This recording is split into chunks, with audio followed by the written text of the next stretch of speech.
ಕಳೆದ ಉಪನ್ಯಾಸದಲ್ಲಿ ನಾವು ಆರೋಗ್ಯಕ್ಕೂ ಸಾಮಾಜಿಕ ಅಂಶಗಳಿಗೂ ಹೇಗೆ ಸಂಬಂಧ ಇದೆ ಮತ್ತು ಯಾವ ಸಾಮಾಜಿಕ ಅಂಶಗಳು ನಿರ್ಧಾರಕ ಪಾತ್ರವನ್ನು ವಹಿಸುತ್ತೆ ಅನ್ನೋದ್ರ ಬಗ್ಗೆ ನೋಡಿದ್ವಿ. ಇವತ್ತಿನ ದಿನ ನಾವು ಆರೋಗ್ಯಕ್ಕೂ ಸಂಸ್ಕೃತಿಗೂ ಇರುವಂತಹ ಸಂಬಂಧ, ಆರೋಗ್ಯ ಹೇಗೆ ಸಾಂಸ್ಕೃತಿಕ ನಿರ್ಧಾರಕ ಅಂಶಗಳಿಂದ ರೂಪಿಸಲ್ಪಡುತ್ತೆ, ಹೇಗೆ ನಾವು ನಮ್ಮ ಸ್ವಸ್ಥತೆಯನ್ನು ಕಾಪಾಡ್ಕೊಳ್ತೀವಿ ಅಥವಾ ಕಳ್ಕೊಳ್ತೀವಿ, ಸಂಸ್ಕೃತಿ ಅದರ ಮೇಲೆ ಹೇಗೆ ಪ್ರಭಾವ ಬೀರುತ್ತೆ ಅನ್ನೋದ್ರ ಕಡೆಗೆ ಗಮನವನ್ನು ಹರಿಸೋಣ ನಾವು. ಸಂಸ್ಕೃತಿ ಅಂತ ಹೇಳಿದ್ರೇನು? ಸಾಮಾನ್ಯವಾಗಿ ನಾವು ಸಮಾಜಶಾಸ್ತ್ರದಲ್ಲಿ ಈ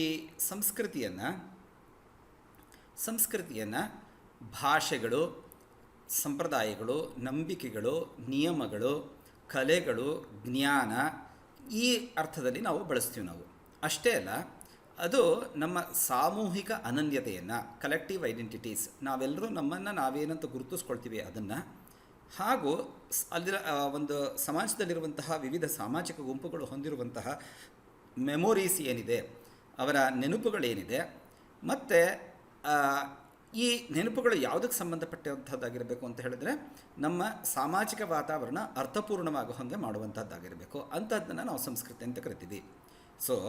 ತುಂಬ ಸಿಂಪಲ್ಲಾಗಿ ಹೇಳಬೇಕು ಅಂತ ಹೇಳಿದ್ರೆ, ಸಂಸ್ಕೃತಿ ಅನ್ನುವಂತಹದ್ದು ಭಾಷೆಗಳು, ಸಂಪ್ರದಾಯಗಳು, ನಂಬಿಕೆಗಳು, ನಿಯಮಗಳು, ಕಲೆಗಳು, ಜ್ಞಾನ ಇವುಗಳನ್ನು ಅಷ್ಟೇ ಡಿನೋಟ್ ಮಾಡೋದಿಲ್ಲ, ಇಂಡಿಕೇಟ್ ಮಾಡೋದಿಲ್ಲ.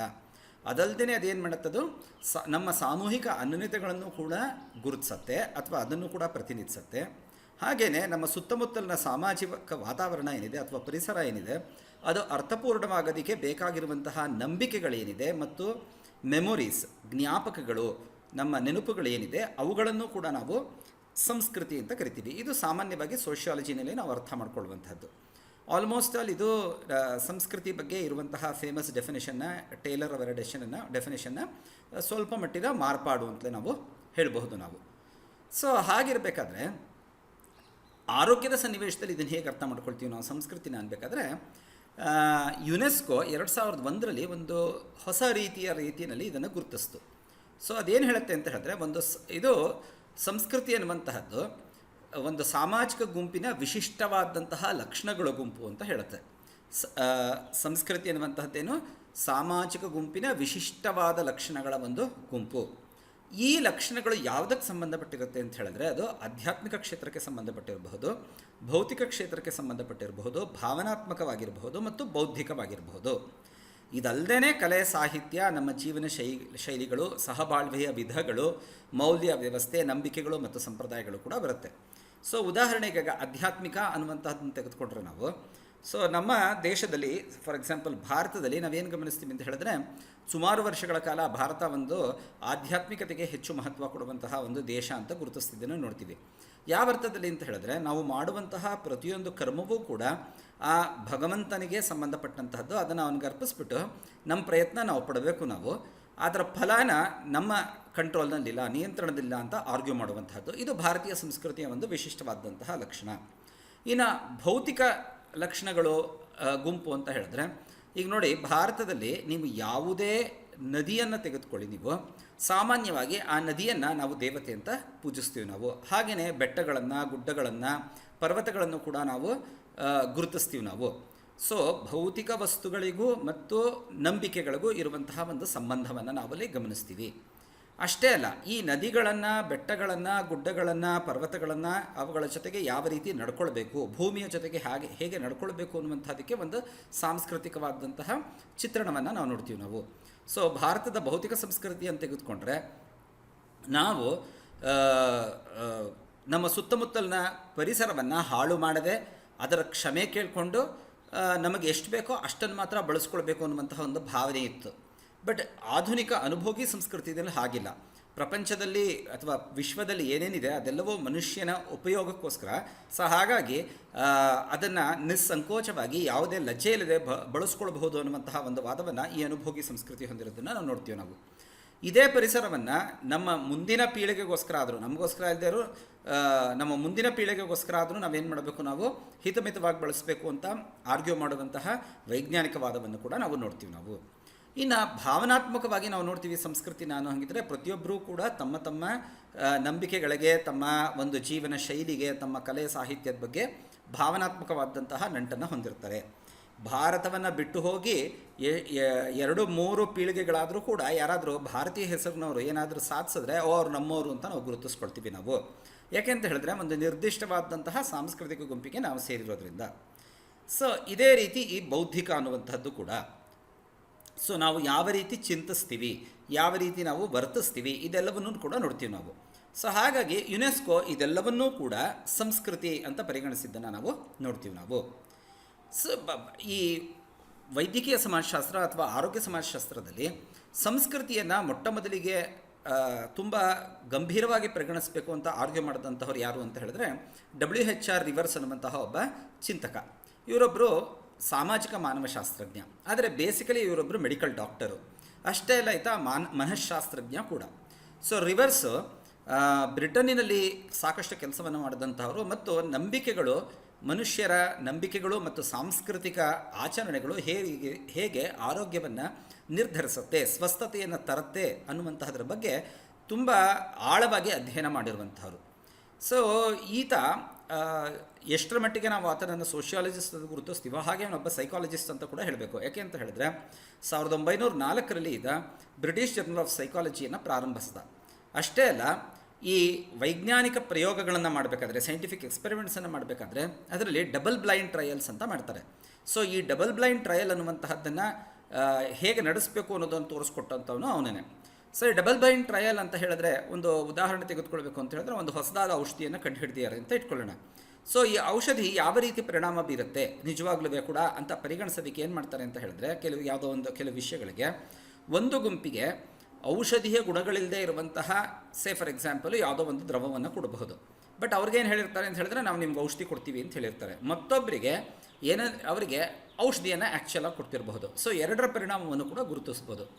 ಬಟ್ ಇದನ್ನು ಒಂದು ಸೈಂಟಿಫಿಕ್ ಎಕ್ಸ್ಪೆರಿಮೆಂಟಿಗೆ ತಂದರೂ ಕೂಡ ಇವತ್ತಿನ ದಿನ ಏನಾಗಿದೆ ಅಂತ ಹೇಳಿದ್ರೆ, ಈ ಪ್ಲಾಸೆಬೋ ಅನ್ನುವಂತಹದ್ದನ್ನು ಕೊಡ್ತಾರೆ ಯಾರು ಡಾಕ್ಟ್ರುಗಳು. ಸೊ ಕೆಲವೊಮ್ಮೆ ಏನು ಮಾಡ್ತಾರೆ, ಪೇಷಂಟ್ಸ್ಗಳು ಸುಮ್ಮನೆ ಹೋಗ್ಬಿಟ್ಟು ನಮಗೆ, ಅಥವಾ ಕೆಲವು ಪೇಷಂಟ್ಸ್ಗಳ ಕೆಲವು ಸಮಸ್ಯೆಗಳಿಗೆ ಯಾವುದೇ ಔಷಧ ಇರೋದಿಲ್ಲ. ಅಂತಹ ಸಂದರ್ಭದಲ್ಲಿ ಡಾಕ್ಟರ್ಗಳು ಏನು ಮಾಡ್ತಾರೆ, ಅವರ ಸಮಾಧಾನಕ್ಕೋಸ್ಕರ ಕೇವಲ ಫಾರ್ ಎಕ್ಸಾಂಪಲು ಡಿಸ್ಟಿಲ್ ವಾಟರ್ನ ಇಂಜೆಕ್ಷನ್ ಕೊಡ್ಬೋದು, ಅಥವಾ ಸುಮ್ಮನೆ ಒಂದು ಬಿ ಕಾಂಪ್ಲೆಕ್ಸ್ ಮಾತ್ರ ಕೊಟ್ಬಿಟ್ಟು ಇದು ನಿಮಗೆ ಶಕ್ತಿ ಬರುತ್ತೆ ಅಂತ ಹೇಳ್ಬೋದು. ಈ ಥರ ಪ್ಲೆಸಬೋ ಕೇವಲ ಮನಸ್ಸಿಗೆ ಸಮಾಧಾನವನ್ನು ತರುವಂಥದ್ದು. ಸೊ ಇದೇನು ತೋರಿಸುತ್ತೆ ಅಂತ ಹೇಳಿದ್ರೆ, ಡಾಕ್ಟ್ರು ಕೂಡ ಔಷಧಿಗಿಂತ ಅವರು ಕೊಟ್ಟಿದ್ದ ಔಷಧಿಯ ಪ್ರಭಾವಕ್ಕಿಂತ ಅವರ ಮಾತಿನಲ್ಲಿಟ್ಟಿರುವಂತಹ ನಂಬಿಕೆಯೇ ಹೆಚ್ಚು ಪ್ರಭಾವಕಾರಿ ಅನ್ನೋದನ್ನು ಕೂಡ ಇದು ತೋರಿಸ್ಕೊಡುತ್ತದು. ಸೊ ಈತ ಏನು ಆರ್ಗ್ಯೂ ಮಾಡಿದ್ರು ಅಂತ ಹೇಳಿದ್ರೆ, ರಿವರ್ಸ್ ಅವರು ಆರೋಗ್ಯ ಮತ್ತು ನಂಬಿಕೆಗಳ ನಡುವೆ ಒಂದು ಅವಿನಾವ ಸಂಬಂಧವಿದೆ ಅಂತ ಹೇಳ್ತಾರೆ ಅವರು. ಅಷ್ಟೇ ಅಲ್ಲ, ಸಂಸ್ಕೃತಿ ಮತ್ತು ಆರೋಗ್ಯದ ಎತ್ನೋಗ್ರಾಫಿಕ್ ಅಧ್ಯಯನಗಳಿಗೆ ಇವರು ತಳಹದಿಯನ್ನು ಹಾಕಿದ್ರು ಅಂತ ಕೂಡ ನಾವು ಹೇಳಬಹುದು. ನಾವು ಇಷ್ಟೆಲ್ಲ ಸಂಸ್ಕೃತಿ ಬಗ್ಗೆ ನಾವು ಮಾತನಾಡಿದ್ರೂ ಕೂಡ ಸಂಸ್ಕೃತಿಯನ್ನು ತುಂಬ ಗಂಭೀರವಾಗಿ ಪರಿಗಣಿಸಲಿಕ್ಕೆ ಪ್ರಾರಂಭಿಸಿದ್ದು 2014ರಲ್ಲಿ. ಸೊ ನೀವು ಗಮನಿಸಿ, ನೀವು 1948ರಲ್ಲಿ ನಾವೇನು ನೋಡಿದ್ವಿ, ನಾವು WHO ಆರೋಗ್ಯದ ಒಂದು ವ್ಯಾಖ್ಯೆಯನ್ನು ಕೊಡಬೇಕಾದ್ರೆ ಏನು ಹೇಳುತ್ತೆ ಅಂತ ಹೇಳಿದ್ರೆ, ಸ್ವಸ್ಥತೆ ಅನ್ನುವಂತಹದ್ದು ಸಾಮಾಜಿಕ, ಆಧ್ಯಾತ್ಮಿಕ ಮತ್ತು ಮಾನಸಿಕ ಮತ್ತು ಭೌತಿಕವಾದಂತಹ ಸ್ವಸ್ಥತೆ ಅಂತ ಗುರುತಿಸುತ್ತದು. ಆದರೆ ಈ ಸಾಮಾಜಿಕ ಅನ್ನುವಂತಹದ್ದು ಯಾವುದೇ ಸಮಾಜವನ್ನು ತೆಗೆದುಕೊಂಡಾಗ ಆ ಸಮಾಜಗಳು ಸಂಸ್ಕೃತಿಯ ಹೊರತಾಗಿ ರೂಪಿಸಲ್ಪಡುವಂತಹದ್ದಲ್ಲ. ಸೊ ಹಾಗಿರೋದ್ರಿಂದ ಈ ಸಂಸ್ಕೃತಿಯ ಬಗ್ಗೆ ಗಮನವನ್ನು ಹರಿಸಲಿಲ್ಲ. ಸೊ ಬ್ರಿಟನ್ನಿನಲ್ಲಿ ಪಬ್ಲಿಷ್ ಆಗುವಂತಹ ಅತ್ಯಂತ ಫೇಮಸ್ ಜರ್ನಲ್ ಒಂದು ದ ಲ್ಯಾನ್ಸೆಟ್ ಅನ್ನುವಂತಹದ್ದು. ಎಲ್ಲಿದೆಯಲ್ಲ, ದ ಲ್ಯಾನ್ಸೆಟ್, LANCET, ಲ್ಯಾನ್ಸೆಟ್ ಅನ್ನುವಂತಹದ್ದು ಇದೀಗಲೂ ಕೂಡ ಅತ್ಯಂತ ಫೇಮಸ್ ಆಗಿರುವಂಥದ್ದು. ಲ್ಯಾನ್ಸೆಟ್ನಲ್ಲಿ ಒಂದು ಸಂಶೋಧನಾ ಪ್ರಬಂಧ ಪಬ್ಲಿಷ್ ಆಯಿತು ಅಂತ ಹೇಳಿದ್ರೆ ಅದನ್ನು ಒಂದು ಅತ್ಯಂತ ಗೌರವದ ಒಂದು ಸಂಗತಿ ಅಂತ ಪರಿಗಣಿಸ್ತೀವಿ ನಾವು. ಸೊ ಈ ಲ್ಯಾನ್ಸೆಟ್ ಏನು ಮಾಡ್ತು ಅಂತ ಹೇಳಿದ್ರೆ, ಒಂದು ಕಮಿಷನನ್ನು, ಆಯೋಗವನ್ನು ರಚಿಸ್ತು. ಅದು ಯಾವುದ್ರ ಬಗ್ಗೆ ಅಂತ ಹೇಳಿದ್ರೆ ಸಂಸ್ಕೃತಿ ಮತ್ತು ಆರೋಗ್ಯದ ಬಗ್ಗೆ. ಸೊ ಇದು ಏನು ಹೇಳುತ್ತೆ ಅಂತ ಹೇಳಿದ್ರೆ, ಈ ಲ್ಯಾನ್ಸೆಟ್ ಕಮಿಷನ್ನು ಇವತ್ತಿನ ದಿನ ನಾವು ಪ್ರಪಂಚದಲ್ಲಿ ಉತ್ತಮವಾದಂತಹ ಆರೋಗ್ಯ ಪರಿಸ್ಥಿತಿಯನ್ನು ಸಾಧಿಸಿಲ್ಲ ಅಂತ ಹೇಳಿದ್ರೆ ಅದಕ್ಕೆ ಮುಖ್ಯ ಕಾರಣ ಏನು ಅಂತ ಹೇಳಿದ್ರೆ, ನಾವು ಆರೋಗ್ಯ ಮತ್ತು ಆರೋಗ್ಯ ಶುಶ್ರೂಷೆಯಲ್ಲಿ ಸಂಸ್ಕೃತಿಯನ್ನು ಪರಿಗಣಿಸಿಲ್ಲ, ನಾವು ಅದನ್ನು ಕಡೆಗಣಿಸಿಬಿಟ್ಟಿದ್ದೀವಿ ಎನ್ನುವಂತಹ ಆರ್ಗ್ಯುಮೆಂಟನ್ನು ಮಾಡ್ತು. ಹೇಗೆ ನಾವು ಸಾಮಾಜಿಕ ನಿರ್ಧಾರಕ ಅಂಶಗಳಲ್ಲಿ ನಿರ್ಧಾರಕ ಅಂಶಗಳನ್ನು ಪರಿಗಣನೆಗೆ ತೆಗೆದುಕೊಂಡಿಲ್ಲ ಅಂತ ನೋಡಿದ್ವೋ, ಸೇಮ್ ಸಿಚುಯೇಷನ್ನ ನೋಡ್ತೀವಿ ನಾವು. ಅದೊಂದು ಸ್ವಲ್ಪ ಬೇಗ ಆಯಿತು 2004-05 ಇದು ಇನ್ನೂ ತದನಂತರ 10 ವರ್ಷಗಳು ಬೇಕಾಯ್ತದು. ಸೊ ಇಲ್ಲಿ ಗಮನಿಸಿ, ಲ್ಯಾನ್ಸೆಟ್ ಏನು ಹೇಳ್ತಾ ಇದೆ ಅಂತ ಹೇಳಿದ್ರೆ, ಕೇವಲ ಆರೋಗ್ಯ ಅಷ್ಟೇ ಅಲ್ಲ, ಆರೋಗ್ಯ ಶುಶ್ರೂಷೆಯಲ್ಲೂ ಕೂಡ ಸಂಸ್ಕೃತಿಯ ಒಂದು ಪ್ರಭಾವವನ್ನು ನಾವು ಕಡೆಗಣಿಸಬಾರದು ಅನ್ನುವಂತಹ ಮಾತನ್ನು ಅದು ಹೇಳುತ್ತದು. ಸೊ ಇದರ ಕಡೆಗೆ ನಾವು ಗಮನವನ್ನು ಹರಿಸಬೇಕು ಅಂತ. ಆಲ್ಮೋಸ್ಟ್ ಆಲ್ ಇದರದೇ ಒಂದು ಪರಿಣಾಮವಾಗಿ ವಿಶ್ವ ಆರೋಗ್ಯ ಸಂಸ್ಥೆಯ ಯುರೋಪಿನ ಪ್ರಾದೇಶಿಕ ಕಚೇರಿ ಏನು ಮಾಡ್ತು ಅಂತ ಹೇಳಿದ್ರೆ 2015ರಲ್ಲಿ ಇದರ ಬಗ್ಗೆ ಗಮನವನ್ನು ಹರಿಸೋಕ್ಕೆ ಶುರು ಮಾಡ್ತು. ಸೊ ಅದು ಏನು ಹೇಳುತ್ತೆ ಅಂತ ಹೇಳಿದ್ರೆ, ನಾವು ಸಾಂಸ್ಕೃತಿಕ ಸನ್ನಿವೇಶವನ್ನು ಪರಿಗಣಿಸಿದಾಗ ಮೌಲ್ಯಗಳು ಸಾಪೇಕ್ಷ ಸ್ವರೂಪವನ್ನು ಹೊಂದಿದೆ, ಅದು ಸಾರ್ವತ್ರಿಕವಲ್ಲ ಅನ್ನೋದನ್ನು ನಾವು ಗುರುತಿಸಬೇಕು ನಾವು. ಯಾಕೆ ಅಂತ ಹೇಳಿದ್ರೆ, ಈ ಸಾಂಸ್ಕೃತಿಕ ಘಟಕ ಹಾಗೆ ಅದು ಮೌಲ್ಯಗಳು ಸಾಪೇಕ್ಷ ಅಂತ ಗುರುತಿಸಿದಾಗ ಮಾತ್ರ ನಾವು ಸಾಂಸ್ಕೃತಿಕ ಘಟಕಗಳ ನಡುವಿರುವಂತಹ ಅಂತಃಸಂಬಂಧ ನಮಗೆ ಸ್ಪಷ್ಟವಾಗುತ್ತೆ ಅನ್ನುವಂತಹ ಮಾತನ್ನು ಹೇಳುತ್ತೆ. ಸೊ ಒಂದು ಸಮಾಜದಲ್ಲಿ ಯಾವ ರೀತಿಯ ಸಾಮಾಜಿಕ ಮತ್ತು ಆರ್ಥಿಕ ಅಂತಸ್ತಿದೆ, ಸೋಷಿಯೋ ಎಕನಾಮಿಕ್ ಸ್ಟೇಟಸ್ ಏನಂತ ಹೇಳ್ತೀವಿ, ಆ ಸಮಾಜ ಪರಿಸರವನ್ನು ಯಾವ ರೀತಿ ನೋಡುತ್ತೆ, ಇದನ್ನು ನೆಕ್ಸ್ಟ್ ಇನ್ನೊಂದು ಲೆಕ್ಚರಲ್ಲಿ ನೋಡೋಣ ಪರಿಸರದ ಬಗ್ಗೆ. ವಯಸ್ಸಿಗೆ ಯಾವ ರೀತಿಯ ಒಂದು ದೃಷ್ಟಿಕೋನವನ್ನು ಹೊಂದಿದೆ, ಲಿಂಗ ಸಂಬಂಧಗಳಿಗೆ ಯಾವ ದೃಷ್ಟಿಕೋನವನ್ನು ಹೊಂದಿದೆ, ಲೈಂಗಿಕ ಒಲವಿನ ಬಗ್ಗೆ ಯಾವ ದೃಷ್ಟಿಕೋನವನ್ನು ಹೊಂದಿದೆ, ಇದೆಲ್ಲವೂ ಕೂಡ ತುಂಬ ಇಂಪಾರ್ಟೆಂಟ್ ಅಂತ ಪರಿಗಣಿಸಬೇಕು. ಸೊ ಈ ಸಾಮಾಜಿಕ ಆರ್ಥಿಕ ಅಂತಸ್ತು ನಾವೀಗಾಗಲೇ ನೋಡಿದ್ದೀವಿ ಯಾವ ರೀತಿ ತುಂಬ ಪಾಸಿಟಿವ್ ಅಥವಾ ನೆಗೆಟಿವ್ ಆಗಿ ವರ್ಕ್ ಮಾಡುತ್ತೆ ಅನ್ನುವಂತಹದ್ದನ್ನು. ಸಾಮಾಜಿಕ ಆರ್ಥಿಕ ಸಂಪತ್ತು ಹೆಚ್ಚಿದಷ್ಟು ಕೂಡ ಸಾಮಾನ್ಯವಾಗಿ ನಾವೇನು ಗಮನಿಸ್ತೀವಿ, ನಾವು ಆರೋಗ್ಯದ ಸ್ಥಿತಿ ಕೂಡ ಹೆಚ್ಚಾಗಿರೋದನ್ನು ಗಮನಿಸ್ತೀವಿ. ಬಟ್ ಅವರಿಗೆ ಬೇರೆ ರೀತಿಯ ಆರೋಗ್ಯದ ಸಮಸ್ಯೆಗಳು ಬರಬಹುದು. ನಾವು ಪರಿಸರ ಮುಂದಿನ ಉಪನ್ಯಾಸದಲ್ಲಿ ನೋಡೋಣ. ವಯಸ್ಸನ್ನು ತೆಗೆದುಕೊಂಡಾಗ ಸಾಂಪ್ರದಾಯಿಕವಾದಂತಹ ಅಂದರೆ ದೀರ್ಘಕಾಲದ ಒಂದು ಸಾಂಸ್ಕೃತಿಕ ಸಂಪ್ರದಾಯವನ್ನು ಹೊಂದಿರುವಂತಹ ಈ ಭಾರತ, ಈ ನೇಪಾಳ, ಬರ್ಮಾ ಈ ಥರದ ಒಂದು ದೇಶಗಳನ್ನು, ಅಥವಾ ಈವನ್ ನಮ್ಮ ಇದನ್ನು ತೆಗೆದುಕೊಂಡ್ರೂ ಕೂಡ ಯಾವುದು ಈ ದಕ್ಷಿಣ ಏಷ್ಯಾ ಮತ್ತು ಏಷ್ಯಾದ ರಾಷ್ಟ್ರಗಳನ್ನು ತೆಗೆದುಕೊಂಡ್ರೆ ನಾವು ಅಲ್ಲಿ ವಯಸ್ಸಿಗೆ ಹೆಚ್ಚಿನ ಮಹತ್ವ ಕೊಡೋದನ್ನು ನಾವು ನೋಡ್ತೀವಿ ನಾವು. ಸೊ ಇಂತಹ ದೇಶಗಳಲ್ಲಿ ವೃದ್ಧರು ಪ್ರತ್ಯೇಕವಾಗಿ ವಾಸ ಮಾಡುವಂತಹ ಅವಕಾಶಗಳು ಅಥವಾ ಸನ್ನಿವೇಶಗಳು ಕಡಿಮೆ. ಸಾಮಾನ್ಯವಾಗಿ ಏನು ಮಾಡ್ತಾರೆ, ಅವರು ತಮ್ಮ ಮಕ್ಕಳ ಜೊತೆಗೆ ವಾಸ ಮಾಡೋದನ್ನು ನಾವು ನೋಡ್ತೀವಿ ನಾವು. ಸೊ ಇದು ಆರೋಗ್ಯದ ಮೇಲೆ ಖಂಡಿತವಾಗ್ಲೂ ಕೂಡ ನೇರವಾಗಿ ಪರಿಣಾಮ ಬೀರುತ್ತೆ. ಯಾಕೆ ಅಂತ ಹೇಳಿದ್ರೆ, ತಂದೆ ತಾಯಿ ಮಕ್ಕಳು ಹಾಗೂ ಅಜ್ಜಿ ತಾತ ಇವರೆಲ್ಲರೂ ಒಟ್ಟಾಗಿ ವಾಸ ಮಾಡ್ತಿರ್ಬೇಕಾದ್ರೆ ಈ ಅಜ್ಜಿ ತಾತ ಹಾಗೂ ಮೊಮ್ಮಕ್ಕಳ ನಡುವಿನ ಸಂಬಂಧ ವೃದ್ಧರ ಒಂದು ಮಾನಸಿಕ ಮತ್ತು ದೈಹಿಕ ಆರೋಗ್ಯಕ್ಕೆ ತುಂಬ ಪೂರಕವಾಗಿದೆ ಅನ್ನೋದನ್ನು ಅಧ್ಯಯನಗಳು ತೋರಿಸ್ಕೊಟ್ಟಿದೆ. ಆ್ಯಂಡ್ ಅಫ್ಕೋರ್ಸ್ ಈ ರೀತಿಯ ವಯಸ್ಸಾದ ತಂದೆ ತಾಯಿಗಳಿದ್ದಾಗ ಮನೆಯಲ್ಲಿ, ಅಂದರೆ ಅಜ್ಜಿ ತಾತ ಅನ್ನುವಂತಹವ್ರು ಇರಬೇಕಾದ್ರೆ ಏನಾಗುತ್ತೆ ಅಂತ ಹೇಳಿದ್ರೆ ಮಕ್ಕಳ ಸಾಮಾಜೀಕರಣ ಕೂಡ ತುಂಬ ಚೆನ್ನಾಗಾಗತ್ತೆ ಅನ್ನೋದನ್ನು ನಾವು ಸ್ಪಷ್ಟವಾಗಿ ಗುರುತಿಸಬಹುದು ನಾವು. ಲೈಂಗಿಕ ಒಲವು ಅಷ್ಟೇ. ಈಗ ಭಾರತವನ್ನು ತೆಗೆದುಕೊಂಡ್ರೆ ಉದಾಹರಣೆಗೆ, ಬ್ರಿಟಿಷರು ಬಂದ ನಂತರ ಸಲಿಂಗ ಸಂಬಂಧಗಳನ್ನು ಒಂದು ಅಪರಾಧ ಅಂತ ಪರಿಗಣಿಸಲಿಕ್ಕೆ ಪ್ರಾರಂಭಿಸಿದ್ದು. ಅದಕ್ಕೆ ಮುಂಚೆ ಸಲಿಂಗ ಸಂಬಂಧ ಅಪರಾಧ ಆಗಿರಲಿಲ್ಲ. ಆ್ಯಂಡ್ ಅಫ್ಕೋರ್ಸ್ ಈಗ ಅದನ್ನು ಅಪರಾಧ ಅಲ್ಲ ಅಂತ ಮತ್ತೆ ಆರ್ಗ್ಯೂ ಮಾಡಿರೋದನ್ನು ನೋಡ್ತೀವಿ ನಾವು. ಸೊ ಸಂಸ್ಕೃತಿ ಒಂದು ರೀತಿಯಲ್ಲಿ ಲೈಂಗಿಕ ಒಲವನ್ನು ನೋಡ್ತಾ ಇತ್ತು, ಭಾರತೀಯ ಸಂಸ್ಕೃತಿ. ಅಂದರೆ ಅದನ್ನು ಸಲಿಂಗ ಸಂಬಂಧವನ್ನು ಅಪರಾಧ ಅಂತ ಪರಿಗಣಿಸ್ತಾ ಇರಲಿಲ್ಲ. ತದನಂತರ ಏನಾಯಿತು, ಅದೊಂದು ಅಪರಾಧ ಆಯಿತು, ಕ್ರಿಮಿನಲ್ ಅಪರಾಧ ಆಯಿತು. ಸೊ ಜೈಲಿಗೆ ಹೋಗಬೇಕಾಗಿರುವಂತಹ ಸನ್ನಿವೇಶ ಬಂತು. ಬಟ್ ಈಗ ಮತ್ತೆ ಒಂದ್ಸಗೆ ನಾವೇನು ನೋಡ್ತಾ ಇದ್ದೀವೋ ಅದರ ಬಗ್ಗೆ ಬದಲಾವಣೆ ಆಗಿರೋದನ್ನು ನಾವು ನೋಡ್ತೀವಿ ನಾವು. ಬಟ್ ಈ ರೀತಿಯ ಒಂದು ಲೈಂಗಿಕ ಒಲವಿನ ಬಗ್ಗೆ ಈ ರೀತಿಯ ಒಂದು ಏನು ಚಿಂತನೆಯನ್ನು, ಫಾರ್ ಎಕ್ಸಾಂಪಲ್ ಇಲ್ಲಿ ಭಾರತ ಅಂತ ಹೇಳಿದಾಗ ನಾನು ಹಿಂದೂಗಳು ಅಂತ ಅರ್ಥದಲ್ಲ, ದಯವಿಟ್ಟು ಅರ್ಥ ಮಾಡ್ಕೊಳ್ಳಿ ನೀವು. ಈ ರೀತಿಯ ಒಂದು ಚಿಂತನೆಯನ್ನು ರೋಮನ್ ಕ್ಯಾಥೋಲಿಕ್ ಚರ್ಚ್ನಲ್ಲಾಗಲಿ ಅಥವಾ ಇಸ್ಲಾಂನಲ್ಲಾಗಿ ನಾವು ಕಾಣೋದಿಲ್ಲ ಉದಾಹರಣೆಗೆ. ಏಕೆ ಅಂತ ಹೇಳಿದ್ರೆ ಅಲ್ಲಿ ಅದೊಂದು ಪಾಪ ಅಂತ ಪರಿಗಣಿಸೋದನ್ನು ನಾವು ನೋಡ್ತೀವಿ ನಾವು. ಸೊ ಈ ದೃಷ್ಟಿನಲ್ಲಿ ನಾವು ನೋಡಿದಾಗ ಈ ರೀಜನಲ್ ಆಫೀಸ್ ಮತ್ತೆ ಮುಂದುವರೆದ್ಬಿಟ್ಟು ಏನು ಹೇಳುತ್ತೆ ಅಂತ ಹೇಳಿದ್ರೆ, ಈ ಸಂಸ್ಕೃತಿ ಅನ್ನುವಂತಹದ್ದು ಏನನ್ನು ಅವಲಂಬಿಸಿದೆ ಅಂತ ಹೇಳಿದ್ರೆ ಹಂಚಿಕೊಳ್ಳಲ್ಪಟ್ಟಂತಹ ಮೌಲ್ಯಗಳನ್ನು. ಇದು ಈಗಾಗಲೇ ನಿಮಗೆ ತುಂಬ ಚೆನ್ನಾಗಿ ಅರ್ಥ ಆಗಿದೆ. ಮೌಲ್ಯಗಳು ಸಾಮಾಜಿಕ ಅಂತ ಅನ್ನಿಸ್ಕೊಳ್ಬೇಕು ಅಂತ ಹೇಳಿದ್ರೆ ಅದರ ಬಗ್ಗೆ ಏನಿರಬೇಕು, ಸಹಮತ ಇರಬೇಕು. ಸಹಮತ ಅಂತ ಹೇಳಿದ್ರೇನು, ಇಬ್ಬರು ಅಥವಾ ಅದಕ್ಕಿಂತ ಹೆಚ್ಚಿನ ಜನರ ನಡುವೆ ಏನಿರಬೇಕು, ಅದರ ಬಗ್ಗೆ ಏಕಾಭಿಪ್ರಾಯ ಇರಬೇಕು. ಇದನ್ನು ನಾವು ಅನುಸರಿಸಬೇಕು ಅನ್ನುವಂತಹ ಸಹಮತ ಇರಬೇಕು. ಸೊ ಸಹಮತ ಇದೆ ಅಂತ ಹೇಳಿದ್ರೆ ನಾವು ಹಂಚಿಕೊಳ್ತಾ ಇದ್ದೀವಿ. ಸೊ ಹಾಗಾಗಿ ಇದೇನು ತೋರಿಸುತ್ತೆ ಅಂತ ಹೇಳಿದ್ರೆ, ಈ ಮೌಲ್ಯಗಳು ನಮ್ಮ ಆರೋಗ್ಯವನ್ನು ನಿರ್ಧರಿಸೋದ್ರಿಂದ ಆರೋಗ್ಯ ಕೇವಲ ಜೈವಿಕ ಅಥವಾ ವೈದ್ಯಕೀಯ ಅಂಶಗಳಿಗೆ ಸೀಮಿತವಲ್ಲ ಅನ್ನೋದನ್ನು ನಾವು ಸ್ಪಷ್ಟವಾಗಿ ಗುರುತಿಸ್ತೀವಿ ನಾವು. ಸೊ ಈ ಸಾಂಸ್ಕೃತಿಕ ಮೌಲ್ಯಗಳೇನು ಮಾಡುತ್ತೆ, ಸಮಾನತೆ ಅಥವಾ ಅಸಮಾನತೆಗಳನ್ನು ಕೂಡ ಪೋಷಿಸಬಹುದು. ಇದನ್ನು ಕೂಡ ನಾವು ಗುರುತಿಸಬೇಕು. ಸೋಷಿಯೋ ಎಕನಾಮಿಕ್ ಸ್ಟೇಟಸ್ನಲ್ಲಿ ನಾವು ಸಾಮಾಜಿಕ ನಿರ್ಧಾರಕ ಅಂಶಗಳನ್ನು ನೋಡಿದ್ವಿ. ಜಾತೀಯವನ್ನು ತೆಗೆದುಕೊಂಡಾಗ ಈ ಸಮಾನತೆ ಅಥವಾ ಅಸಮಾನತೆ ಅನ್ನೋದನ್ನು ನಾವು ಸ್ಪಷ್ಟವಾಗಿ ನಾವು ಗುರುತಿಸ್ಬೋದು ನಾವು. ಸೊ ಈ ಸಾಂಸ್ಕೃತಿಕವಾಗಿ ಆರೋಗ್ಯದ ಮೇಲೆ ಸಂಸ್ಕೃತಿ ಆರೋಗ್ಯದ ಮೇಲೆ ಹೇಗೆ ಪ್ರಭಾವ ಬೀರುತ್ತೆ ಅನ್ನೋದನ್ನು ನಾವು ಮುಖ್ಯವಾಗಿ 3 ಕ್ಷೇತ್ರಗಳಲ್ಲಿ ಕಾಣಬಹುದು. ಯಾವುದದು ಅಂತ ಹೇಳಿದ್ರೆ ಪೌಷ್ಟಿಕತೆ, ಸಂಸ್ಕೃತಿ ಮತ್ತು ಆರೋಗ್ಯದ ನಡುವಿರುವಂತಹ ಸಂಬಂಧ, ಪರಿಸರ, ಸಂಸ್ಕೃತಿ ಮತ್ತು ಆರೋಗ್ಯದ ನಡುವಿರುವಂತಹ ಸಂಬಂಧ, ವಲಸೆ, ಸಂಸ್ಕೃತಿ ಮತ್ತು ಆರೋಗ್ಯದ ನಡುವಿರುವಂತಹ ಸಂಬಂಧವನ್ನು ಇವತ್ತಿನ ಒಂದು ಸೆಷನ್ನಲ್ಲಿ ನಾವು ಬರೀ ಪೌಷ್ಟಿಕತೆ, ಸಂಸ್ಕೃತಿ ಮತ್ತು ಆರೋಗ್ಯದ ನಡುವಿರುವಂತಹ ಸಂಬಂಧವನ್ನು ನೋಡೋಣ. ಉಳಿದೆರಡನ್ನ ಮುಂದೆ ನೋಡೋಣ ನಾವು. ಸೊ ಪೌಷ್ಟಿಕತೆ ಅಂತ ಹೇಳಿದ್ರೇನು, ನಾವು ಸೇವಿಸುವಂತಹ ವಿವಿಧ ರೀತಿಯ ಪೌಷ್ಟಿಕ ವಸ್ತುಗಳು, ದೇಹಕ್ಕೆ ಪುಷ್ಟಿಯನ್ನು ಕೊಡುವಂತಹ ವಿವಿಧ ಬಗೆಯ ವಸ್ತುಗಳ ನಮಗೇನು ಮಾಡುತ್ತೆ, ಅದು ಪೌಷ್ಟಿಕತೆಯನ್ನು ಸೂಚಿಸುತ್ತೆ. ಈ ವಸ್ತುಗಳನ್ನು ಸಾಮಾನ್ಯವಾಗಿ ನಾವೇನು ಮಾಡ್ತೀವಿ, ನಾವು ಆಹಾರದ ರೂಪದಲ್ಲಿ ಸೇವಿಸ್ತೀವಿ. ಸೊ ಪೌಷ್ಟಿಕತೆ ಅಂತ ಹೇಳಿದ್ರೆ ಇಲ್ಲಿ ನಾವು ಬೇಸಿಕಲಿ ಯಾವುದ್ರ ಬಗ್ಗೆ ಡೀಲ್ ಮಾಡ್ತಾ ಇದ್ದೀವಿ, ನಾವು ಆಹಾರದ ಬಗ್ಗೆ ಡೀಲ್ ಮಾಡ್ತಾ ಇದ್ದೀವಿ ನಾವು. ಸೊ ಈ ಆಹಾರದ ಬಗ್ಗೆ ವಿಚಿತ್ರ ಅಂತ ಹೇಳಿದ್ರೆ 2001ರಲ್ಲೇ ಆಹಾರದ ಬಗ್ಗೆ ಯುನೆಸ್ಕೋ ಗಮನ ಹರಿಸಿದ್ದನ್ನು ನಾವು ನೋಡ್ತೀವಿ ನಾವು. ಸೊ 2001ರಲ್ಲಿ ಯುನೆಸ್ಕೋ ಒಂದು ಹೊಸ ರೀತಿಯ ಒಂದು ಕಾರ್ಯಕ್ರಮವನ್ನು ಪ್ರಾರಂಭಿಸಿತು. ಏನದು ಅಂತ ಹೇಳಿದ್ರೆ intangible cultural heritage to recognise and protect various cultures and practices ಅಂತ ಹೇಳುತ್ತೆ. ಸೊ ಈ ಪ್ರೋಗ್ರಾಮ್ನ ಹೆಸರು ಇಂಟ್ಯಾಂಜಿಬಲ್ ಕಲ್ಚರಲ್ ಹೆರಿಟೇಜ್. ಟ್ಯಾಂಜಿಬಲ್ ಅಂತ ಹೇಳಿದ್ರೆ ನಮಗೆ ಒಂದು ವಸ್ತುವಾಗಿ ನಮ್ಮ ಕೈಗೆ ನಿಲುಗುವಂತಹದ್ದು. ಇಂಟ್ಯಾಂಜಿಬಲ್ ಅಂದರೆ ಹಾಗಲ್ಲ, ಅದು ಅಮೂರ್ತ ಸ್ವರೂಪದ್ದು. ಸೊ ಸಾಂಸ್ಕೃತಿಕ ಹೆರಿಟೇಜ್ನ ಅಮೂರ್ತ ವಸ್ತುಗಳು, ಅದರ ಬಗ್ಗೆ ಅಮೂರ್ತವಾದಂತಹ ಹೆರಿಟೇಜ್ ಬಗ್ಗೆ ಮಾತನಾಡ್ತಾ ಇರುವಂಥದ್ದು.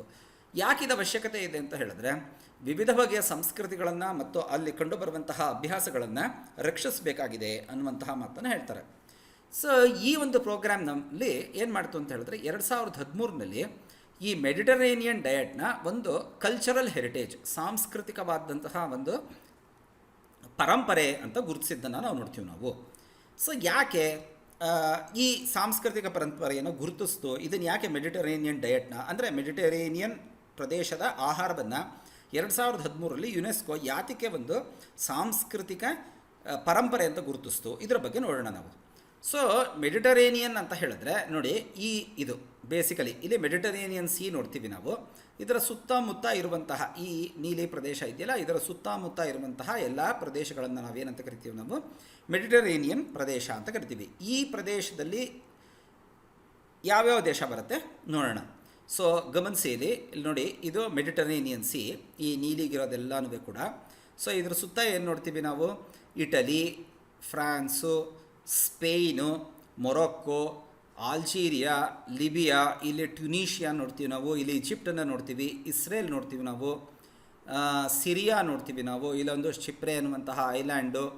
ಸೊ ಈ ಪ್ರದೇಶಗಳನ್ನು ನಾವು, ಗ್ರೀಸು, ಇವೆಲ್ಲವನ್ನು ಕೂಡ ಈ ಕಡೆ ಬಂದಾಗ ಪೋರ್ಚುಗಲ್ಲು, ಈ ದೇಶ ಅಥವಾ ಆಮೇಲೆ ಇದೆಲ್ಲವನ್ನು ನೋಡ್ತೀವಿ ನಾವು. ಸರಿಸುಮಾರು ಎಷ್ಟು, 1 2 3 4 5 6 7 8 9 10 11, ಇಲ್ಲೊಂದು 12, ಇಲ್ಲೊಂದು 13, ಇಲ್ಲೊಂದು ಕ್ರೀಟಾ ಅನ್ನುವಂತಹ ಒಂದು ಐಲ್ಯಾಂಡು 13 14 ದೇಶಗಳನ್ನು ಅಥವಾ ಪ್ರದೇಶಗಳನ್ನು ನಾವು ಗುರುತಿಸ್ಬೋದು ಈ ಮೆಡಿಟರೇನಿಯನ್ ಸಮುದ್ರದ ಸುತ್ತಮುತ್ತಲಿನಲ್ಲಿ. ಈ ಪ್ರದೇಶಗಳಲ್ಲಿ ಜನ, ಎಸ್ಪೆಷಲಿ ಈ ಹಳದಿ ಬಣ್ಣದ ಪ್ರದೇಶಗಳಿದೆಯಲ್ಲ, ಈ ಪ್ರದೇಶಗಳಲ್ಲಿ ಜನರು ಅನುಸರಿಸುವಂತಹ ಆಹಾರ ಕ್ರಮವನ್ನು ಏನಂತ ಕರೆದ್ರು, ಮೆಡಿಟರೇನಿಯನ್ ಡಯಟ್ ಅಂತ ಹೇಳಿದ್ರು. ಸೊ ಮೆಡಿಟರೇನಿಯನ್ ಬೇಸಿನ್, ಅದರ ಬೇಸಿನ್ನಲ್ಲಿ ಇರುವಂತಹದ್ದು. ಸೊ ಈ ನೀಲಿ ಕಲರೆಲ್ಲ ಮೆಡಿಟರೇನಿಯನ್ ಸಿ ಸಮುದ್ರ, ಈ ಹಳದಿ ಕಲರ್ದೆಲ್ಲ ಆ ದೇಶಗಳು. ಸೊ 13-14 ದೇಶಗಳು ಒಂದೇ ರೀತಿಯ ಒಂದು ಆಹಾರ ಕ್ರಮವನ್ನು ಅನುಸರಿಸ್ತಾ ಇದೆ ಅಂತ ಹೇಳಿದ್ರೆ ನೀವು ಊಹಿಸ್ಬೋದು ಅದೊಂದು ಎಷ್ಟರ ಮಟ್ಟಿಗೆ ಸಾಂಸ್ಕೃತಿಕವಾಗಿ ಗಣನೀಯವಾಗಿರುವಂತಹ ಅಂಶ ಅಂತ. ಸೊ ಇಲ್ಲಿ ಒಂದನ್ನು ನೆನ್ಪಿಟ್ಕೋಬೇಕು, ಈ ಎಲ್ಲ ದೇಶಗಳಲ್ಲೂ ಕೂಡ ಎಲ್ಲರೂ ಒಂದೇ ರೀತಿಯ ಆಹಾರವನ್ನು, ಅಂದರೆ ಪ್ರತಿದಿನ ಫಾರ್ ಎಕ್ಸಾಂಪಲು ಕರ್ನಾಟಕಕ್ಕೆ ಬಂದರೆ, ಈಗ ಮೈಸೂರು ಬೆಂಗಳೂರಿಗೆ ಹೋದರೆ ಅನ್ನ ಸಾರು ಹುಳಿ ಪಲ್ಯ ಈ ಥರ ಊಟ ಮಾಡ್ತೀವಲ್ಲ ನಾವು, ಅದೇ ಥರನೇ ಊಟ ಮಾಡ್ತಾರೆ ಅಂತಲ್ಲ, ಅಲ್ಲಿ ವೆರೈಟಿ ಇರುತ್ತೆ ಖಂಡಿತವಾಗ್ಲೂ ಕೂಡ. ಆದರೆ ಇದಕ್ಕೆ ಸಾಮಾನ್ಯವಾದಂತಹ ಇವರ ಆಹಾರ ಪದ್ಧತಿಯಲ್ಲಿ ಸಾಮಾನ್ಯವಾಗಿರುವಂತಹ ಕೆಲವು ಅಂಶಗಳನ್ನು ಗುರುತಿಸ್ತೀವಿ. ಯಾವುದದು? ಬೇಸಿಕಲಿ ಅವರ ಆಹಾರ ಪದ್ಧತಿನಲ್ಲಿ ಆಲಿವ್ ಎಣ್ಣೆಯನ್ನು ತುಂಬ ಬಳಸೋದನ್ನು ನಾವು ನೋಡ್ತೀವಿ ನಾವು. ಸೊ ಆಲಿವ್ ಆಯಿಲನ್ನು ಏನು ಮಾಡ್ತಾರೆ, ಕರಿಯೋಕ್ಕೆ ಮತ್ತು ಒಗ್ಗರಣೆ ಹಾಕೋಕ್ಕೆ ಉಪಯೋಗಿಸೋದಲ್ಲದೆ ಈ ಸಲಾಡ್ಗಳನ್ನು ಮಾಡ್ತೀವಲ್ಲ ನಾವು, ಹಸಿ ತರಕಾರಿಗಳನ್ನು ಹೆಚ್ಚಿ ಅದನ್ನೇ ನಾವೇನು ಸೇವಿಸ್ತೀವಿ ಅದರ ಮೇಲೆ ಡ್ರೆಸ್ಸಿಂಗ್ ಕೂಡ ಅದನ್ನು ಉಪಯೋಗಿಸೋದು ನೋಡ್ತೀವಿ. ಸುಮ್ಮನೆ ಆಲಿವ್ ಆಯಿಲ್ನ ಅದಕ್ಕೆ ಹರಡೋದನ್ನು ನೋಡ್ತೀವಿ. ಅಥವಾ ಬ್ರೆಡ್ಡನ್ನು ಬ್ರೆಡ್ ಅಂತ ಹೇಳಿದ್ರೆ ನಮ್ಮ ರೊಟ್ಟಿಗೆ ಈಕ್ವಲೆಂಟ್, ಚಪಾತಿಗೆ. ಸೊ ಆಲಿವ್ ಆಯಿಲ್ಗೆ ಅದ್ಕೊಂಡು ತಿನ್ನೋದನ್ನು ನೋಡ್ತೀವಿ. ನಾವು ಹೇಗೆ ತುಪ್ಪವನ್ನು ತಿಂತೀವೋ ಹಾಗೆ ಇವರು ಆಲಿವ್ ಆಯಿಲನ್ನು ತಿನ್ನೋದನ್ನು ನಾವು ನೋಡ್ತೀವಿ ನಾವು.